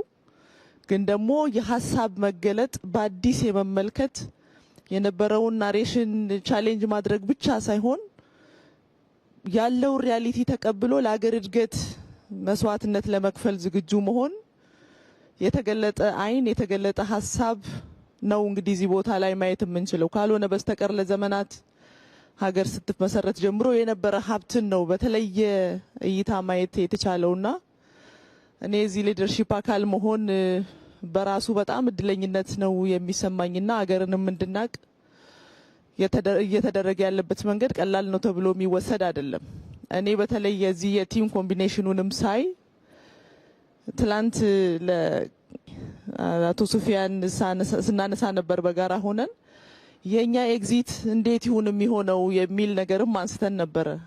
እንዳው ይሄ መታደልን ነው የሚጠይቀውና ምናልባትም የነበሩ ባህሎቻችንንም ጭምር መልሰን እንድናያቸውና ዛሬ ደግሞ በአመራር ያለን ሰዎች ለነገ ትውልድም ትምህርት እያስተላለፍን ያለን ነው የሚመስለኝና ሌላው ይቅርና የአንድ ክልል ቀድሞ የነበሩ አመራሮችን በዚህ ደረጃ ማገናኘት ብቻውን ሌላውንም ጨምሮ ማገናኘት ብቻውን ትልቅ ትምህርት የሚሰጥ ነው። እኔ በጣም እድለኛ ነኝ። የኛም ኤግዚት እንዲሁ እንደሚሆን ተስፋ አደርጋለሁ። ካለፈውም እየተማርን የቤት ስራ እየወሰድን ዛሬ ላይ ደግሞ የሚገባንን እየሰራን ለነገ ትውልድ ማድረግ የሚገባንን ማስተላለፍ የሚገባንን መልእክት መስራት፣ መተግበር፣ ፍትህን በተግባር ማረጋገጥ፣ ከንግግር በላይ ተግባራት ደግሞ ራሳቸው ከፍ አድርገው ራሳቸው ኮሙኒኬት ማድረግ እንዲችሉ ማድረግና ጥራትን ያመለካከት ለውጥን በተግባር ማየት ትያለው።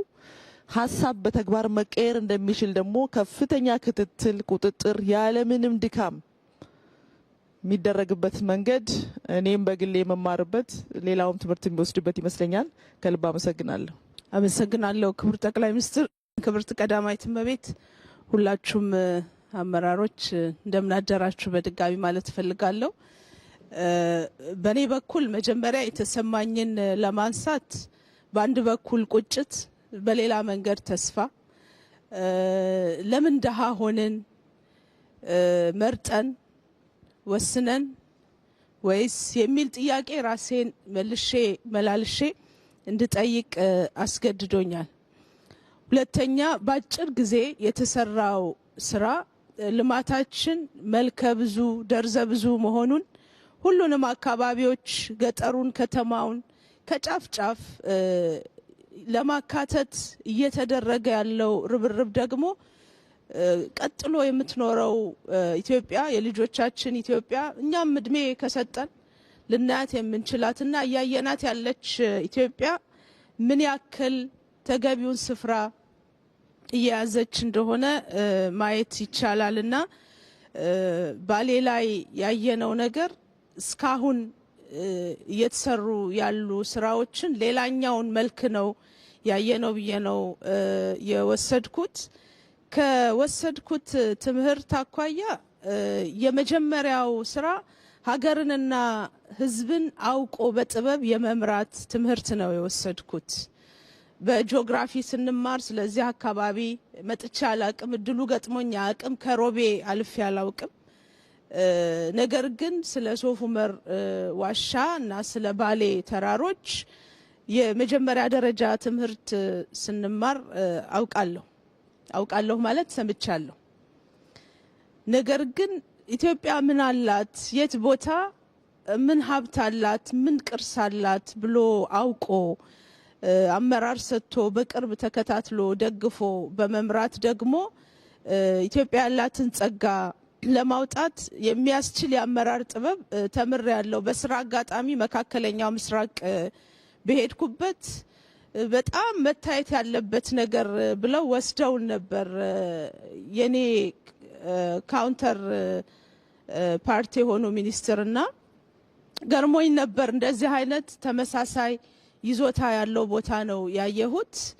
ገርሞኝ ነበር። ትናንትና ግን የሶፍ ዑመር ዋሻን የማየት እድል ሲገጥመኝ ለካ ያለንን ስላላወቅኩ እንጂ እኛም የላቀ የሚያስገርም የሚያስደምም ነገር አለን የሚል ሌሰን ወስጃለሁ። ጸጋን መሰረት አድርጎ አውቆ የመምራት ጥበብ በጣም ትልቁ ነው የሚመስለኝ። ሁለተኛው በተለያየ መንገድ ተነስቷል። የፖለቲካ ባህል ለውጥ ላይ የተሰራ ያለው ስራ ፎር ግራንትድ የሚወሰድ አይደለም ማለት ነው። የስራ ውጤት ነው። አዲሱን ትውልድ ነባሩን ትውልድ እኔ የሰለጠኑ የሚባሉ ሀገራት ጋር ትናንት ኮንቨርሴሽን ነበረን። ለሰለጠነው ዓለም ከኔ የተሻለ ኤክስፖዠር ያላቸው አመራሮች ጋር የማውራት እድል ነበረንና በሰለጠነው ዓለምም ጭምር እንደዚህ አይነት ልምድ በተሟላ መንገድ ብዙ የሚታይ አይደለም ተብሎ ነው ሲነሳ የነበረውና ያልነበረን የፖለቲካ ባህል ነው። እኔ ቢያንስ ተገምግሜበታለሁ። የወጣን አመራር ለምንድነው ቶሎ ቶሎ ስልክ ምትደውዩ ተብዬ ተገምግሜያለሁ። እዚህ ዊትነስ የሆኑ ጓደኞች ያሉ የግምገማው መድረኩ ላይ የፓስት ለመውቀስ አይደለም፣ ያለፍንበት ሂደት ነው። መማር ያስፈልጋል። እየገነባን ያለው ስርዓት እየገነባን ያለው የፖለቲካ ባህል ዝም ብሎ አብሮ መንቀሳቀስ ዝም ብሎ የሚመጣ ነገር አይደለም ማለት ነው። እኛ ማንበር የምንፈልጋት ኢትዮጵያ የሀሳብ ልዩነት ያለው ሰው ቢኖር የትውልድ ልዩነት ቢኖር ይሄን ሁሉ አብሮ መያዝ እና አብሮ መሄድ አብሮ መራመድ ያስችላል። አንዱ የአንዱን ዊዝደም መማር ይችላል። አዲሱ ትውልድ ከነባሩ ትውልድ የሚማረው አለ፣ ነባሩ ትውልድ ከአዲሱ ትውልድ የሚወስደው አለ ማለት ነው። አዲሱ ትውልድ እየሄደ ያለበትን ፔስ ጨምሮ እይታውን ጨምሮ ሊወሰድ የሚችል ትምህርት አለ። ይሄንን ትምህርት ወስጃለሁ በግሌ ማለት ነው። ፕሮባብሊ የነገዋ ኢትዮጵያ ደግሞ ከዛሬ በላይ እጅግ በጣም ቆንጆ ትሆናለች የሚልም እምነት አለኝና እነዚህን ሁለት ሌሰኖች እና ሁለት ስሜቶች ያስተናገደ ቆይታ ነው የነበረኝ። እጅግ አድርጌ አመሰግናለሁ። አመሰግናለሁ ክቡር ጠቅላይ ሚኒስትር። የኔ ሜቢ ሪፍሌክሽን እንደ ሀገር ኢትዮጵያ ለማደግ ለመለወጥ ለመበልጸግ ሁሉም ፈጣሪ ሁሉንም ራይት ኢንግሪዲየንት ሰጥቷታል ብዬ አምናለሁ። ሜቢ ለምን አልተለወጥንም? ለምን አላደግንም? ምክንያቱም መለወጥ ማደግ የነበረብን ትላንት ነበር፣ ዛሬ ሳይሆን። ለምን አልተለወጥንም? ለምን አላደግንም ብለን ካየን ሜቢ የአመራር ቪዥን እንዲሁም ቁርጠኝነት ውስንነት እንዲሁም ደግሞ የዜጎች አሁን ያለው ትውልድ ወይም ትላንት የነበረው ትውልድ እኔ ዋጋ ከፍዬ ለነገዎቹ ለልጆቻችን የተሻለ አገር አወርሳለሁ የሚል ትውልድ ሜቢ አለመኖሩ ይመስለኛል። ከዛ በተረፈ ግን ሁሉም ራይት ኢንግሪዲየንቶች ተሰጥተዋታል ኢትዮጵያ ብዬ አስባለሁ። ለዚህም ጥሩ ማሳያ ባሌ ነው። ባሌ ብዙ ጊዜ ባሌን ግለጪ ሲባል ባሌ መጥቶ መታየት ያለበት ነው፣ ለመግለጽ ከባድ ነው ላለው። ምክንያቱም ሁሉም ራይት ኢንግሪዲየንቶች ባሌ ውስጥ አሉ። ሁላችንም በዚህ ቆይታ እንዳየ ነው። ለምሳሌ ግብርናን ለማሳደግ ባሌን ብቻ ሳይሆን ኢትዮጵያን የብሬድ ባስኬት ለማድረግ ምቹ ተፈጥሮዎች አሉ፣ ምቹ መልክዓ ምድር አለ። እንዲሁም ደግሞ ከዚህ የሚነሱ 5 ትልልቅ ወንዞች አሉ። እዚህ አካባቢ ያለውን ኢትዮጵያ ውስጥ ያለውን ብቻ ሳይሆን ጎረቤት ተሻግረው ከ30 ሚሊዮን በላይ ህዝብ ውሃ የሚያጠጡ ወንዞች እዚህ አሉ። መልክዓ ምድሩም የተመቸ ነው። ስለዚህ ይሄንን ገርቶ ትልቅ ለኢትዮጵያ ለባሌ ብቻ ሳይሆን ለኢትዮጵያ ትልቅ ከድህነት ለመውጣት ትልቅ ተስፋ ለመሆን የሚችል አቅም ያለበት አካባቢ ነው። እንዲሁም ደግሞ በቱሪዝም ካየነው ውብ መልክዓ ምድር አለ። እጅግ በጣም ያማረ የተዋበ ለመግለጽ በጣም አዳጋች የሆነ በጣም ብዙዎችን የሚያማልል የብዙ ሀገሮች ያላቸውን መስህቦች በአንድ ቦታ የያዘ የተፈጥሮ ሀብት አለ። እነዚህን መግራት እነዚህን ተፈጥሮ የሰጠንን ትንሽ ነገር ጨምረንበት እዚህ መሳብ አለመቻላችን ካልሆነ በስተቀር ሁሉም ራይት ኢንግሪዲየንቶች አገር ውስጥ እንዳለ ያሳያል። አሁን እንግዲህ በዚች ጥቂት ዓመታት ውስጥ በተጀመሩ በጣም ብዙ ቦታዎች ላይ ትልቅ ስራዎች እየተሰሩ ነው። ምንም እንኳን ወደምንፈልገው ለመድረስ ገና ጅምሮችና ማሳያዎች ቢሆኑም እነዚህ ትልቅ ተስፋ የተጣለባቸው የአመራር ቪዥን የታየባቸው ትልቅ ስራዎች በየቦታው አሉ፣ ባሌን ጨምሮ። እዚህ ላይ እንግዲህ ይሄ ትውልድ እኔ እንደሚገባኝ እኔንም ጨምሮ መቁረጥና መወሰን ይኖርበታል። ይሄንን ያለንን ሀብት አንሎክ አድርጎ በግብርናውም ይሁን በቱሪዝሙም ይሁን በተለያየ መልኩም ይሁን ይሄንን አንሎክ አድርጎ መለወጥና ለሚቀጥለው ትውልድ የተሻለ ሀገር የመተው አሳይመንት የኛ ነው የሚል ትውልድ ያስፈልጋል የሚለውን በደንብ የሚያሳይ ይመስለኛል። ከዛ በተጨማሪ ሁለት አይነት ትውልድም እንግዲህ ያለ እዚሁ የመማማር እንዲሁም ሀሳብ የመለዋወጥ የመደጋገፍንም ልክ ሌሎቹ እንዳሉት የታየበት ቆይታ ስለነበረ በጣም አስተማሪ በጣም አይን ከፋሽ ነበር ብዬ አስባለሁ። አመሰግናለሁ። አመሰግናለሁ። እኔም ይሄን እድል በማግኘቴ ከምንም በላይ በጣም ማመስገን እፈልጋለሁ። በጣም ሲኒየር ከነበሩ አመራሮች ጋር ብዙ በህይወታቸው ብዙ ነገር ካዩ አመራሮች ጋር እንደዚህ ያሉ ደግሞ ኢትዮጵያ ያላትን ውብ ጸጋ አብሮ አይቶ ከዛ ውስጥ ምንድነው ፈልቅቆ ማውጣት የሚቻለው የሚለውን ልምድ ለመቀሳሰምም እድል ፈጥሯልና ይሄ በራሱ ትልቅ የአተያይና የተግባራዊ ሽፍትም ጭምር ነው። ብዙ ታሪክ ቀይሯል ብዬ አምናለሁ። በጣም ብዙ እንደሄድን ነበር ያሰብኩት። ማለት ውስጤ የነበረው በጣም ብዙ ሩቅ ይሄደናል። በቃ አሁን የተጀማመሩ ላውንች የተደረጉ በጣም ያው ሰሞኑን የጀማመርናቸው ስራዎች ተደማምረው በዚህ አመት በተለይ ደግሞ ከህዳሴ ግድብ ጀምሮ ያሉትን የተጀማመሩ ኢኒሼቲቮችን ደማምሬ አይቼ በጣም ብዙ ርቀት ትውልድን ሊያስኬድ የሚችል ስራ እንደጀመርን ውስጤ ፊል ያደርግ ነበረ። ባሌ ላይ መጥቼ ካየው በኋላ ገና ለካ ምንም አልነካንም የሚል ደግሞ ስሜት ተሰማኝ። የጀማመርናቸው ነገሮች በጣም ጥቂት እንደሆኑ ነው ፊል ያደረኩት። ያለን ብዙ ነው። ያለን ተነክቶ የሚያልቅ አይደለም፣ ተሰርቶ የሚያልቅ አይደለም። አሁን ያለው የተጀመረው ነገር በጣም በጨለማ ውስጥ ጭላንጭል ብርሃን እንደማብራት ነው። ይሄ ጭላንጭሉ መብራት በጣም እየበራ እየፈካ ሄዶ ይሄ ሀገር ለብዙዎች መትረፍ የሚችል አቅም ያለው መሆኑን ማሳያ እንደሆነ ነው የገባኝ። በአንድ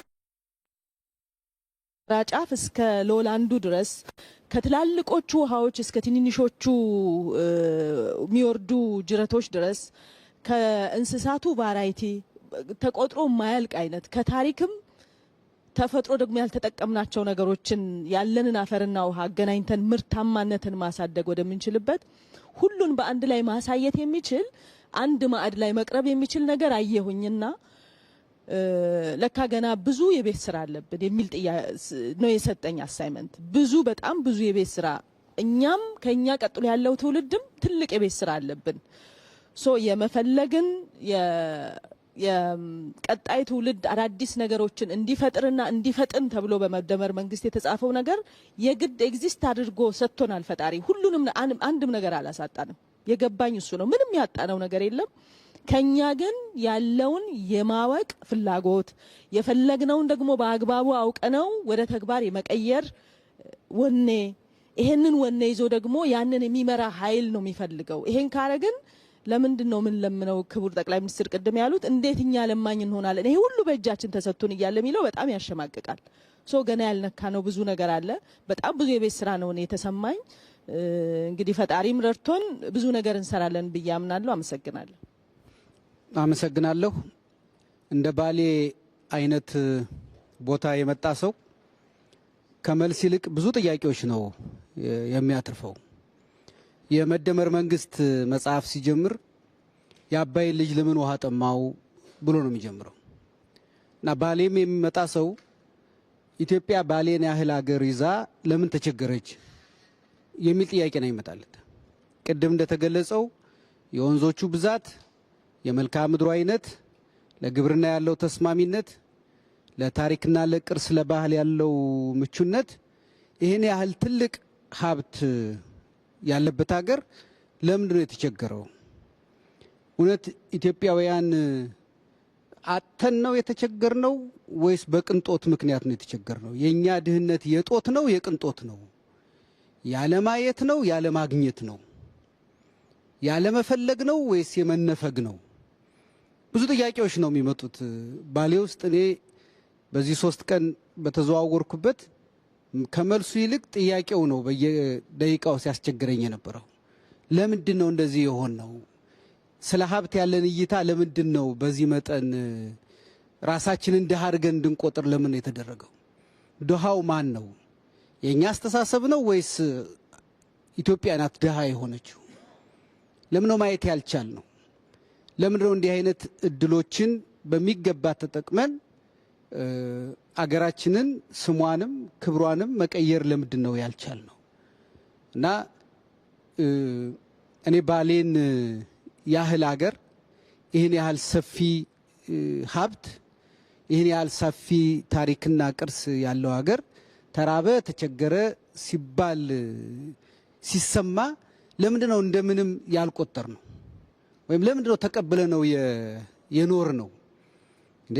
ባሌን ያህል አገር እንደ ባሌ የሚመስሉ አካባቢዎች አሉን እኮ እነሱን ለውጠን ቀይረን መጠቀም እንችል ነበር ብለን ለምንድን ነው ያልተነሳ ነው? እና እኔ መልስ መስጠት አልችልም። አሁን ግን ባሌን ያየ ሰው ይቆጫል፣ ይበሳጫል፣ ይናደዳል፣ ራሱን ይወቅሳል። ቀጥሎ የሚመጣው ነገር ነው ትልቁ ነገር። ከዛ ይነሳል የሚለው እንጂ እዚህ የተቀመጥንበት ቦታ ብቻ በማየት ብዙ ነገር እዚች ሀገር ውስጥ እንዳለ ይነግረናል። በባሌ ተራሮች ውስጥ፣ በባሌ ሸለቆዎች ውስጥ፣ በባሌ ወንዞች ውስጥ የሚያልፍ ሰው ከመልስ ይልቅ ብዙ ጥያቄዎች ነው የሚፈጠሩበት እና ይሄ ትውልድ የሚቀየረው እነዚህን ጥያቄዎች መመለስ ሲጀምር ነው ብዬ ነው ማምነው። አመሰግናለሁ። በመጀመሪያ ለነበራችሁ ትጋት፣ ለሀሳቡም ለወኩም ስለመገኘታችሁም እኔም ማመስገን እፈልጋለሁ።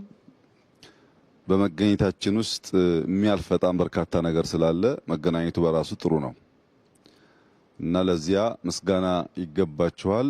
እኔም አመሰግናለሁ። የመጀመሪያ መጀመር የምፈልገው ሶፍ ዑመር ለመጀመሪያ ጊዜ ያየሁበትን ቀን ስሜት ነው። እነ ሽመልስ ጋር ነበር የመጣ ነው። አሳዩኝ ሶፍ ዑመርን። በጣም ተበሳጨው።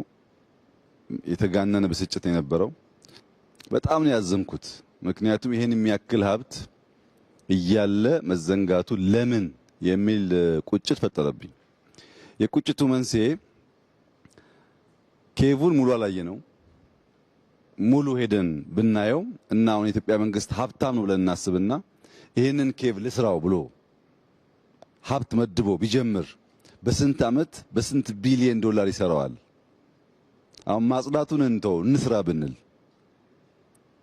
ስንት ህዳሴ ይወጣዋል? እዚህ የተሰራው ስራ ርዝመቱ፣ የአርኪቴክቸር ዴብዙ፣ የድንጋዩ ብዛት፣ በውስጡ ገና ያልገቡን ያላወቅናቸው ጉዳዮች ምን ያክል ሀብት ቢወጣባቸው ይህንን ነገር መድገም እንችላለን።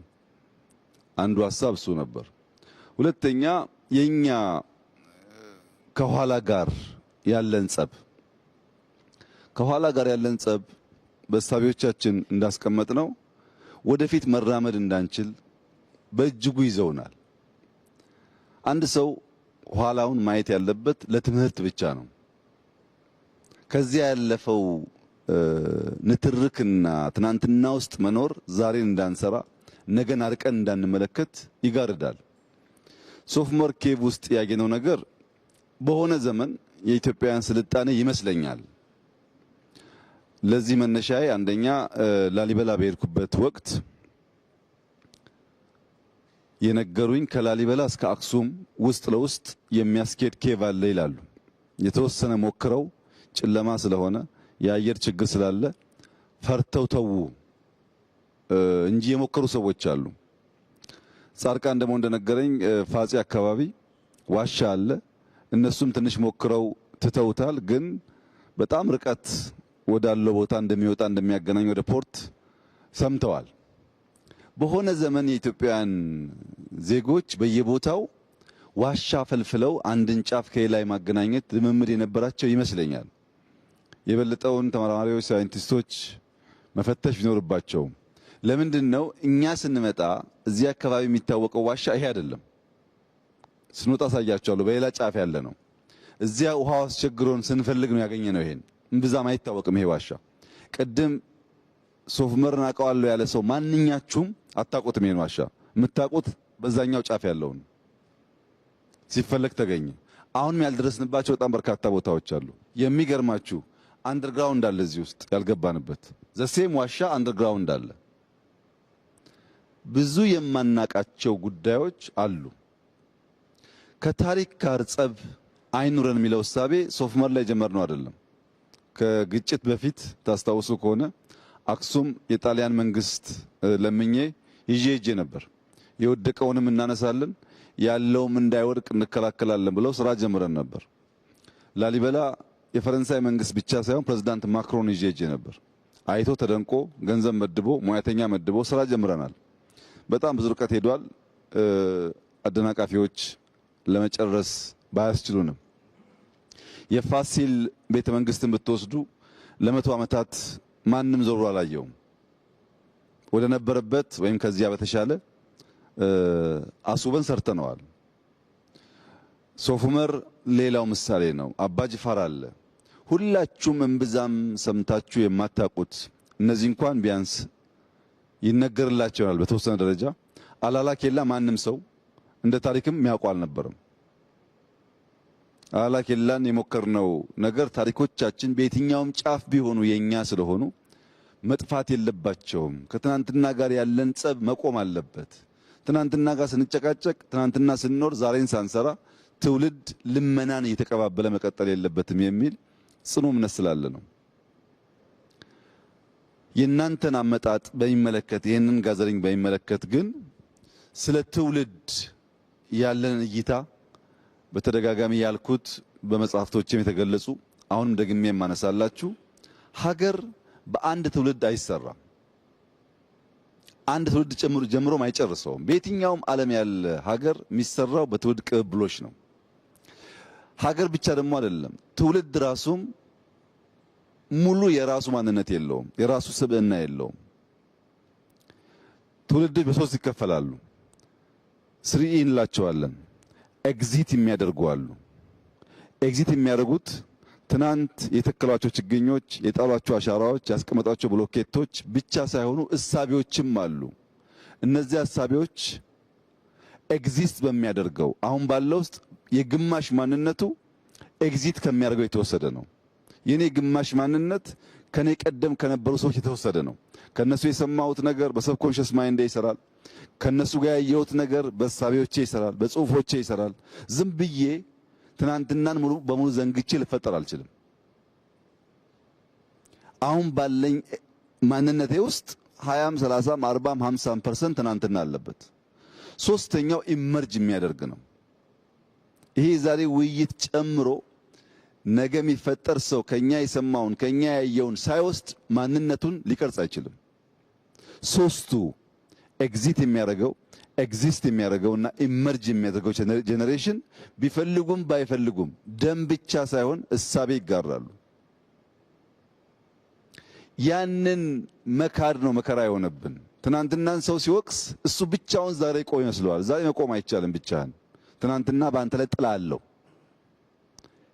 ያን እያመን ስንሄድ ሀገር ለመስራት ያለን ብቃት ይሰፋል። አሁን ዛሬ የኢህአፓ ቅሬታ አለ፣ የኦነግ ቅሬታ አለ፣ የቲፒኤልኤፍ ቅሬታ አለ፣ የኦፒዲዮ ቅሬታ አለ፣ ብልጽግናዎች አሉ፣ ነን ፓርቲዚያን አሉ፣ ደህዴን አለ። ይህ ቀላል ስብስብ አይደለም። እንደ ፓርቲ ስታዩት እንደዚህ መነጋገር መቻል የቀሩትም ካሉ ጨምረን ለመነጋገር ምንድነው የሚያግደን ብሎ ማሰብ አስፈላጊ ነው። መነጋገር ይቻላል፣ መወያየት ይቻላል። እንዳንነጋገር የሚያደርጉን ነገርና እናንተም ባነሳችኋቸው እሳቤዎች ውስጥ ግምት እንዲገባ የምፈልገው ነገር ግን ማንኛውም ኢኖቬሽን፣ ማንኛውም ፈጠራ የፍልሚያ ውጤት ነው። ማንኛውም ፈጠራ ከፍልሚያ ውጭ እውን ሊሆን አይችልም። የዚያ ፍልሚያ መነሾ የነበረ ማንነት፣ የነበረ ህልውና እሱን ሊያከስምና በአዲስ ማንነት የሚገለጥ ነገር ሲፈጠር ሁለቱ መካከል ውጊያ አለ። ለምሳሌ በኖኪያና በአፕል መካከል ውጊያ አለ።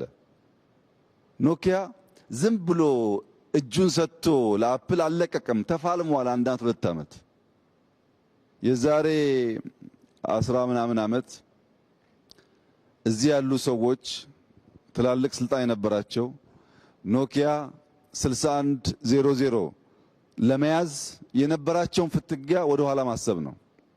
ዛሬ ከነሱ ላንዱ ያቺን ኖኪያ ገዝቼ ብሰጥ አትሳደብ ነው እንጂ የሚቀበለኝ ሰው የለም። ያ ኤግዚስተንስ የለም። ያ የሞተው ግን አዲስ ኢኖቬሽን ሲፈጠር ስክሪን ተች ማድረግ ሲጀመር በነበረ ፍልሚያ የተወለደ ነው። ፖለቲካም፣ ኢኮኖሚም፣ ሶሻል ኮንስትራክሽንም በእነዚህ ፍልሚያ ውስጥ ያልፋሉ። ይሄን ናቹራል ነገር መቀበል ሰዎች ይቸገራሉ። ብትፈልጉም ባትፈልጉም ሲኒየር አመራሮች እዚህ ያላችሁ፣ ውጭም ያሉ እናንተን የሚመስሉ ሰዎች ኤግዚት ማድረግ አይቀሬ መሆኑን አምኖ መቀበል ያስፈልጋል። ሁሌ አለሁ ማለት አይሰራም። ነበርክ ትሄዳለህ። ኢመርጅ የምታደርጉ ደግሞ አሁን ደግሞ ኤግዚስት የምታደርጉ ደግሞ ሰዎች፣ ስልጣን ላላችሁ ሰዎች ብትፈልጉም ባትፈልጉም እድለኛ ከሆናችሁ ብቻ ነው የዚህን ኤግዚት የሚያደርግ ሰው ቻንስ የምታገኙት። ብዙዎች አላገኙም። ግማሹ ሞቷል፣ ግማሹ ጠፍቷል። እድለኛ ብቻ ነው ኖሮ የራሱን ስራም የልጆቹን ስራ ማየት የሚችለው። ኢመርጅ የምታደርጉም ደግሞ ይሄንን ፕሮሰስ ኢምብሬስ ከማድረግ ውጪ በዚህ መንገድ ከመሄድ ውጪ ሀገር ሰራለሁ ብሎ ማሰብ አይቻልም። ብዙዎች እናስባለን ይላሉ። ማሰብ መልካም ነገር ነው። ባሰቡት መንገድ መጓዝ ካልተቻለ ግን ልማትና ብልጽግና አይመጣም። ማንም ሰው መጥቶ ባሌ ያምራል ስላለ ባሌ አይቀየርም። ባሌ ያምራል ካለ በኋላ ያን እሳቤውን መጓዝ አለበት፣ መድከም አለበት። አይታችኋል ትናንትና የነበረንን ጉዞ። ኤቭሪ ዴይ እንደዛ መደከም አለበት። ከድካም ከልፋት ከላብ ውጪ ፍሬ ሊታይ አይችልም። ያሰብነውን መጓዝ ስንጀምር ውጤት እናያለን። ኢትዮጵያ ውስጥ ሰላም የለም፣ ሰላም መቅደም አለበት፣ መሰራት አለበት የሚል በተለያየ መንገድ ኮንሰርን ተነስቷል። ትክክል ነው። ሰላም ለልማት መሰረት ነው፣ ያስፈልጋል። ግን በግልጽ መናገር የምፈልገው ነገር ዛሬ የኛ ምርጫ ምን እንደሆነ እዚህ ያላችሁ ሰዎች መገንዘብ አለባችሁ። ምርጫችን ምን እንደሆነ ካልገባችሁ መንገዳችን ለየቅል ነው የሚሆነው። ሁለት አርሶ አደሮች ነበሩ። አንደኛውም አርሶ አደር ሌላኛውም አርሶ አደር ፈጣሪ ወይ እባክህን ዝናብ አዝንብ እያሉ ይለምናሉ። ሁለቱም ለእርሻቸው ዝናብ አስፈላጊ ስለነበረ፣ ነገር ግን አንደኛው እየለመነ ምናልባት ፈጣሪ ጸሎቴን ሰምቶ ያዘነበው እንደሆነ ብሎ ቦይ ይቀዳል፣ እየቆፈረ ይለምናል። አንደኛው ጧት ተነስቶ ይለምናል፣ ማታ ይለምናል፣ አይቆፍርም፣ ቦይ አላዘጋጀም። ከሆነ ጊዜ በኋላ ኃይለኛ ዝናብ መጣ። ያ እየለመነ ይጠብቅ የነበረው መልስ አገኘ። ያ እየለመነ ይቆፍር የነበረው መልስ አገኘ። መልሱ ምንድነው? የመጀመሪያው አርሶ አደር ማሳውን በሙሉ ያ ኃይለኛ ዝናብ አጣጥቦ ወሰደበት። ለጸሎት ምላሽ አግኝቷል፣ ስላልተዘጋጀ ግን ተበልቷል። ይሄኛው ሁለተኛው እየጸለየ የቆፈረው ዝናቡ ሲመጣ የሚያስፈልገውን አስቀርቶ የማያስፈልገውን አደጋ ሊያስከትል የሚችለው ኃይል ደግሞ በዚያ ቦይ ውስጥ አለፈ፣ ሰርቫይቭ አደረገ። የኛ ምርጫ እንደሱ ነው። ሰላም እንዲመጣ እንለምናለን፣ ሰላም እንዲመጣ እንሰራለን። ሰላም እስኪመጣ ግን አንቀመጥም፣ እናለማለን። ምርጫችን እንደሱ ነው። ብዙዎች ሰላም እያሉ ኢትዮጵያ ውስጥ ባለፉት 100 ዓመታት ሰላም አልነበረም።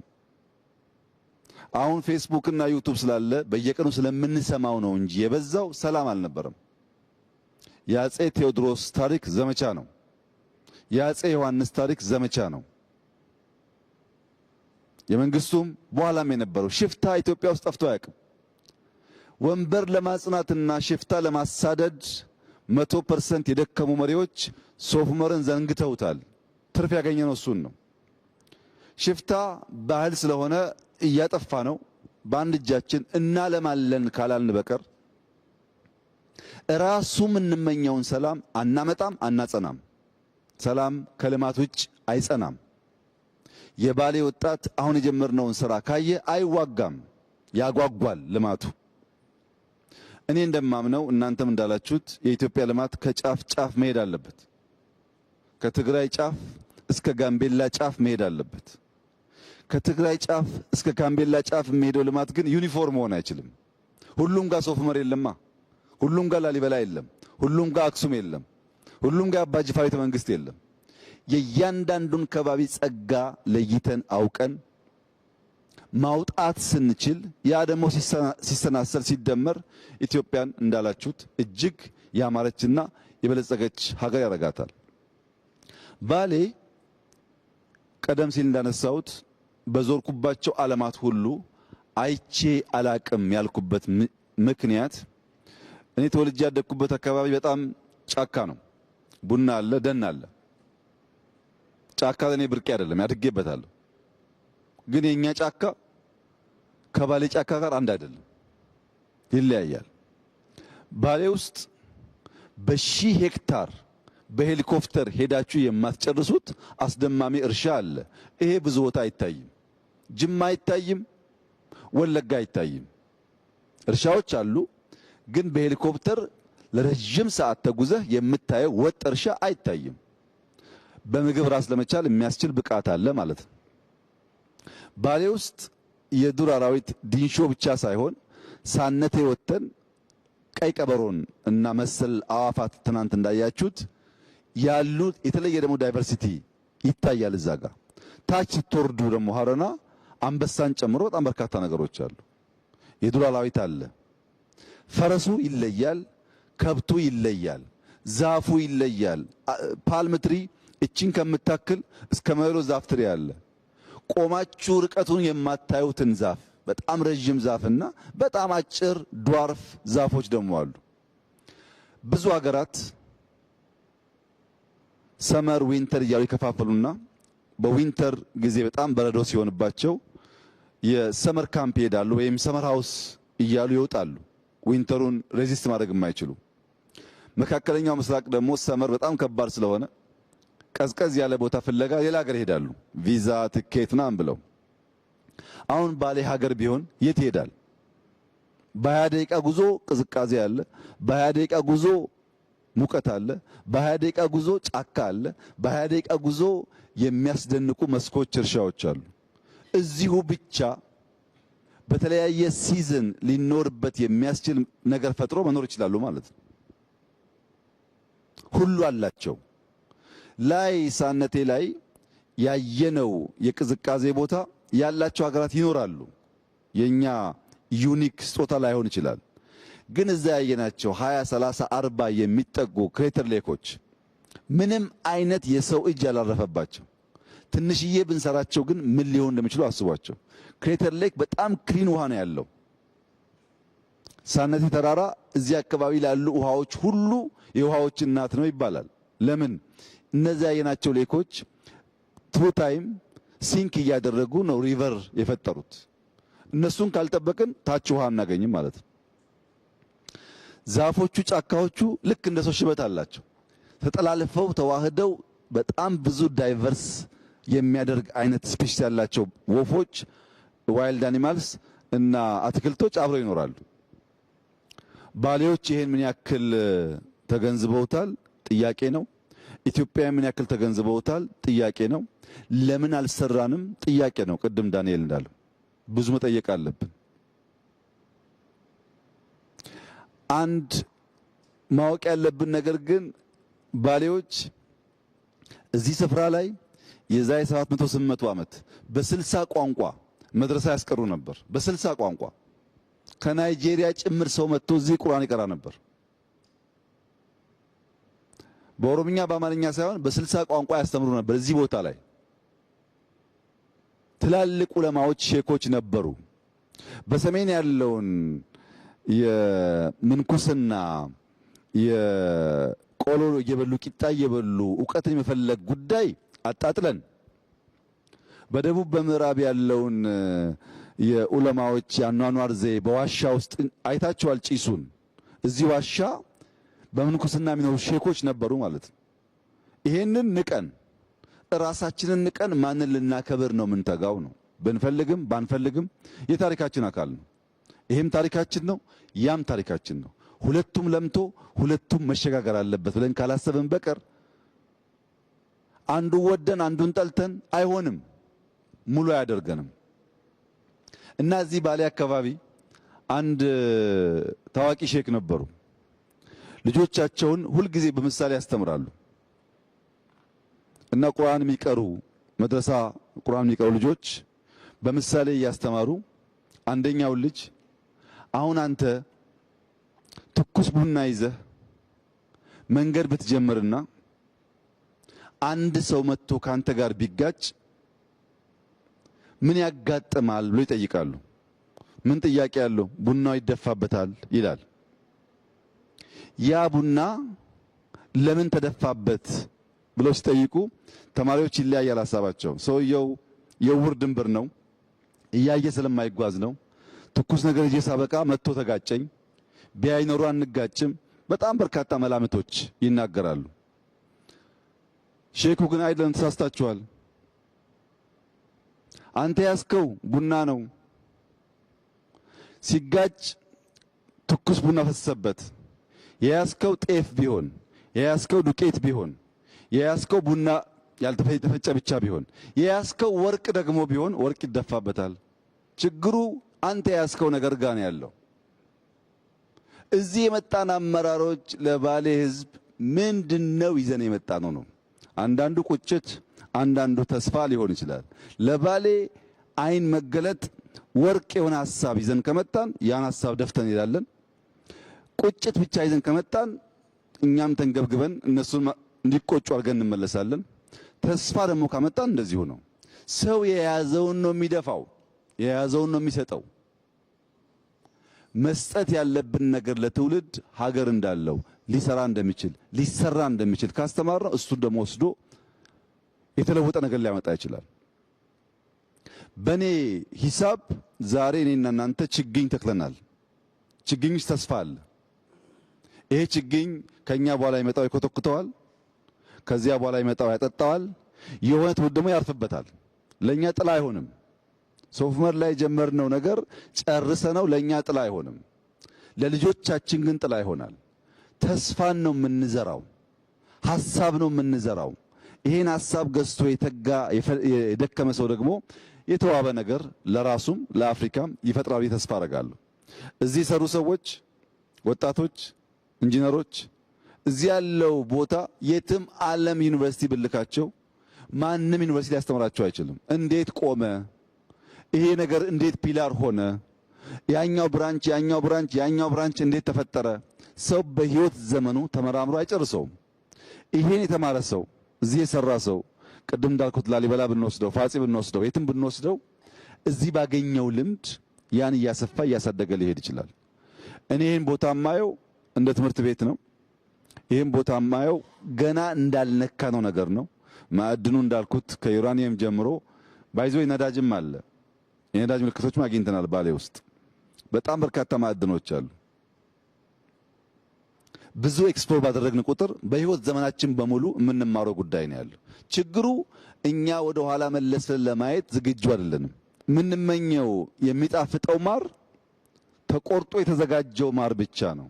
ማሩ ያለፈበትን መንገድ የሚፈልግ ኢትዮጵያዊ መፈጠር አለበት። አንድ ጣፋጭ ማር ለመብላት 3 አክተሮች ኢኳሊ ተናበው ካልሰሩ አይመጣም። አይታችሁ ከሆነ አንዳንዴ የሚመር ማር እንቀምሳለን። የሚመር ማርና የሚጣፍጥ ማር መካከል ያለው ዲፍረንስ አንደኛው የንቦች ትጋት ነው። ንቦች መትጋት አለባቸው ያ ማር ሆኖ እንዲወጣ። ሁለተኛው ንቦች እየሄዱ የሚቀስሙት አበባ እንቡጡ አበባ የአንደኛው የአበባ ዝርያና ሌላኛው የአበባ ዝርያ አንድ አይነት ማር አይሰጡም። ያ የእንቡጥ አበባ ጣፋጭ ማር የሚፈጥር ከሆነ ያን ቀስማ የሰራች ንብ የተሻለ ማር ታወጣለች። ሶስተኛውና ዋነኛው ግን የአርሶ አደሩ ትዕግስት ነው። ማሯ ስራ ጀምራ የማሩን ዱሬሽን የማሩን እድሜ መጠበቅ ተስኖት ቶሎ ቢቆርጥ ማሩን ያን ጣፋጭ ማር አያገኝም። የተጋች ንብ፣ መልካም አበባ እና ትዕግስተኛ አርሶ አደር ናቸው የሚጣፍጥ ማር መቅመስ የሚችሉት። የሚተጋ ትውልድ የሚተጋበትና ኢንቨስት የሚያደርግበትን ቦታ የሚያቅ ትውልድ በትዕግስት የሚጠብቅ ማህበረሰብ ካለ የበለጸገች ኢትዮጵያን ማየት ይቻላል። አንዱ ሲጎል ግን የተሟላ አይሆንም። በእኔ እምነት 2018 የተስፋ ብርሃን ጭላንጭል የሚታይበት ዓመት ይሆናል ብለን የተናገርነው 4 ዓመት 5 ዓመት ሊሆን ይችላል። ስልጠና ስንሰጥ የነበራችሁ ታውቃላችሁ። እኔ አሁን በእርግጠኝነት ውስጤ ያለውና ማምነው ይሆናል ብዬም እየሰራ ያለሁት የዛሬ 6 ዓመት ማክሲመም ኢትዮጵያ በአፍሪካ ሁለተኛ ትልቁ ኢኮኖሚ ትሆናለች። ለዚህ የሚያስችሉ በጣም በርካታ ስራዎች ይሰራል ነው። ሽፍታ አለ ግን ትሆናለች። የዛሬ 10 ዓመት በአፍሪካ አንደኛ ኢኮኖሚ ትሆናለች። ምንም ጥርጥር የለውም። ይሄን የኔ ጸሎት ኤግዚት የምታደርጉ እድሜያችሁ ረዝሞ እንድታዩ፣ አሁን ደግሞ ኤግዚስት የምታደርጉ ልክ እንደ ትጉ ንብ እንድትሰሩ፣ ኢመርጅ የምታደርጉ ደግሞ አሁን ካለውም ካለፈውም ከታሪክም እንድትማሩ፣ ያን ደምረን ከሄን የበለጸገች ኢትዮጵያን እናያለን። በአንድነቷ በብልጽግናዋ በታሪካዊ ቦታዎቿ ተመልሳ መጎናጸፍ ለአፍታም መጠራጠር አያስፈልግም። ይሄ ለኢትዮጵያ የተከፈተ አዲስ ዘመን ስለሆነ ምንም ያቆመው ነገር የለም። ያ ነው የፈጠረው። ይሄንን ከኛ የሚያስፈልገው መንቃት ነው። በራስ ኢጎ ላይ መንቃት፣ በራስ እሳቤ ላይ መንቃት፣ በራስ ምልከታና እምነት ላይ መንቃት ነው። ብዙዎቻችን ትናንትና አስሮ ይዞናል። ከነቃንበትና ሌንጮ ቀደም እንዳለው ወደሚቀጥለው ሌየር ከተዘረጋን አትጠራጠሩ፣ የኢትዮጵያን ብልጽግና ከሞላ ጎደል በጋራ እናያለን። ቢያንስ ልጆቻችን ከልመና ወጥተው የምናይበት ዘመን ይመጣል። ሲጠቀለል ለረጅም ጊዜ በየቦታው ልማት ሳይ፣ ለውጥ ሳይ፣ ውጤት ሳይ ፈጣሪ ይመስገን ስል ሰምታችሁ ታውቃላችሁ። ዛሬ ግን ያ ቋንቋ እኔ ውስጥ የለም። ሌሊት ጀምሮ በጣም ሲያስጨንቀኝ ያደረው ነገር ፈጣሪ ይመስገን አይደለም፣ ይቅር በለን ነው። ውስጤ እንደዛ ይሰማኛል። ይቅር በለን አንተ ውሃውም ሰጥተሃል፣ መሬቱም ሰጥተሃል፣ ጫካውም ሰጥተሃል፣ የቀረብን ነገር የለም። ይሄን ሁሉ ይዘን እኛንን ተስማምተን ተደማምጠን ማልማት ያልቻል ነው እና እባክህን ይቅር በለን። ተቆጥተ ደግሞ እንደዚያ ሰነፍ አርሶ አደር ማሳችንን ዝናብ እንዳይወስደው ምህረት ይብዛልን ብቻ ነው ጥያቄ ዛሬ። ምክንያቱም ለማመስገን ብቃቱ የለኝም። እዚህ ሁሉ ነገር ላይ ተኝቼ በሴፍቲኔት የሚኖር የሚራብ ህዝብ ዜጋ ሆኜ ፈጣሪ ይመስገን ይሄን ስለሰራን የምልበት ቋንቋ አንደበት የለኝም። ምህረት ብቻ ነው። ኢትዮጵያዊ ፈቅዶ ወዶ በገዛ ፈቃዱ ልመናን ጋብዞ እርዳታን ጋብዞ ችግርን ጋብዞ እጅና እግር አጣጥፎ የሚለምን ህዝብ መሆኑ ይቅር በለን ብቻ ነው የሚያስብለው። ሌላ ምንም ቋንቋ የለኝም። የሱ ምሕረት ከተገኘ እኛ ከተጋን ግን ውጤት ይመጣል።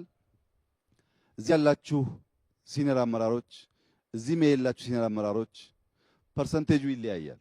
አንዳንዶቻችሁ 5፣ አንዳንዶቻችሁ 3፣ አንዳንዶቻችሁ 10 ሊሆን ይችላል። ግን ሼር አላችሁ። በአሁን ትውልድ ውስጥ ሼር አላችሁ። ያ እንድታዩ የመጣችሁት ጠቅላችሁ አትውሰዱት። ቢኮዝ ብዙ ሚስ የተደረገ ነገር ስለነበረ ጠቅላችሁም አትተውት። የእናንተ ዘር ስላለ አሁን ያለውም ይሄን ይመን፣ የትናንትናውም ይሄን ይመን፣ የነገውም ይሄን ይመን። ካለ ጥርጥር ኢትዮጵያ ትውልድ ተቀባብሎ የሚያጸናት ሀገር ትሆናለች። በትግራይ፣ በአማራ፣ በኦሮሚያ አንዳንድ አካባቢ የምናያቸው ጉዳዮችም መልክ እየያዙ ይሄዳሉ። ኢትዮጵያ ውስጥ ዛሬ ልጠቅልል የሚለውም ኢትዮጵያን አላወቃትም፣ ልገንጠል የሚለውም ኢትዮጵያን አላወቃትም።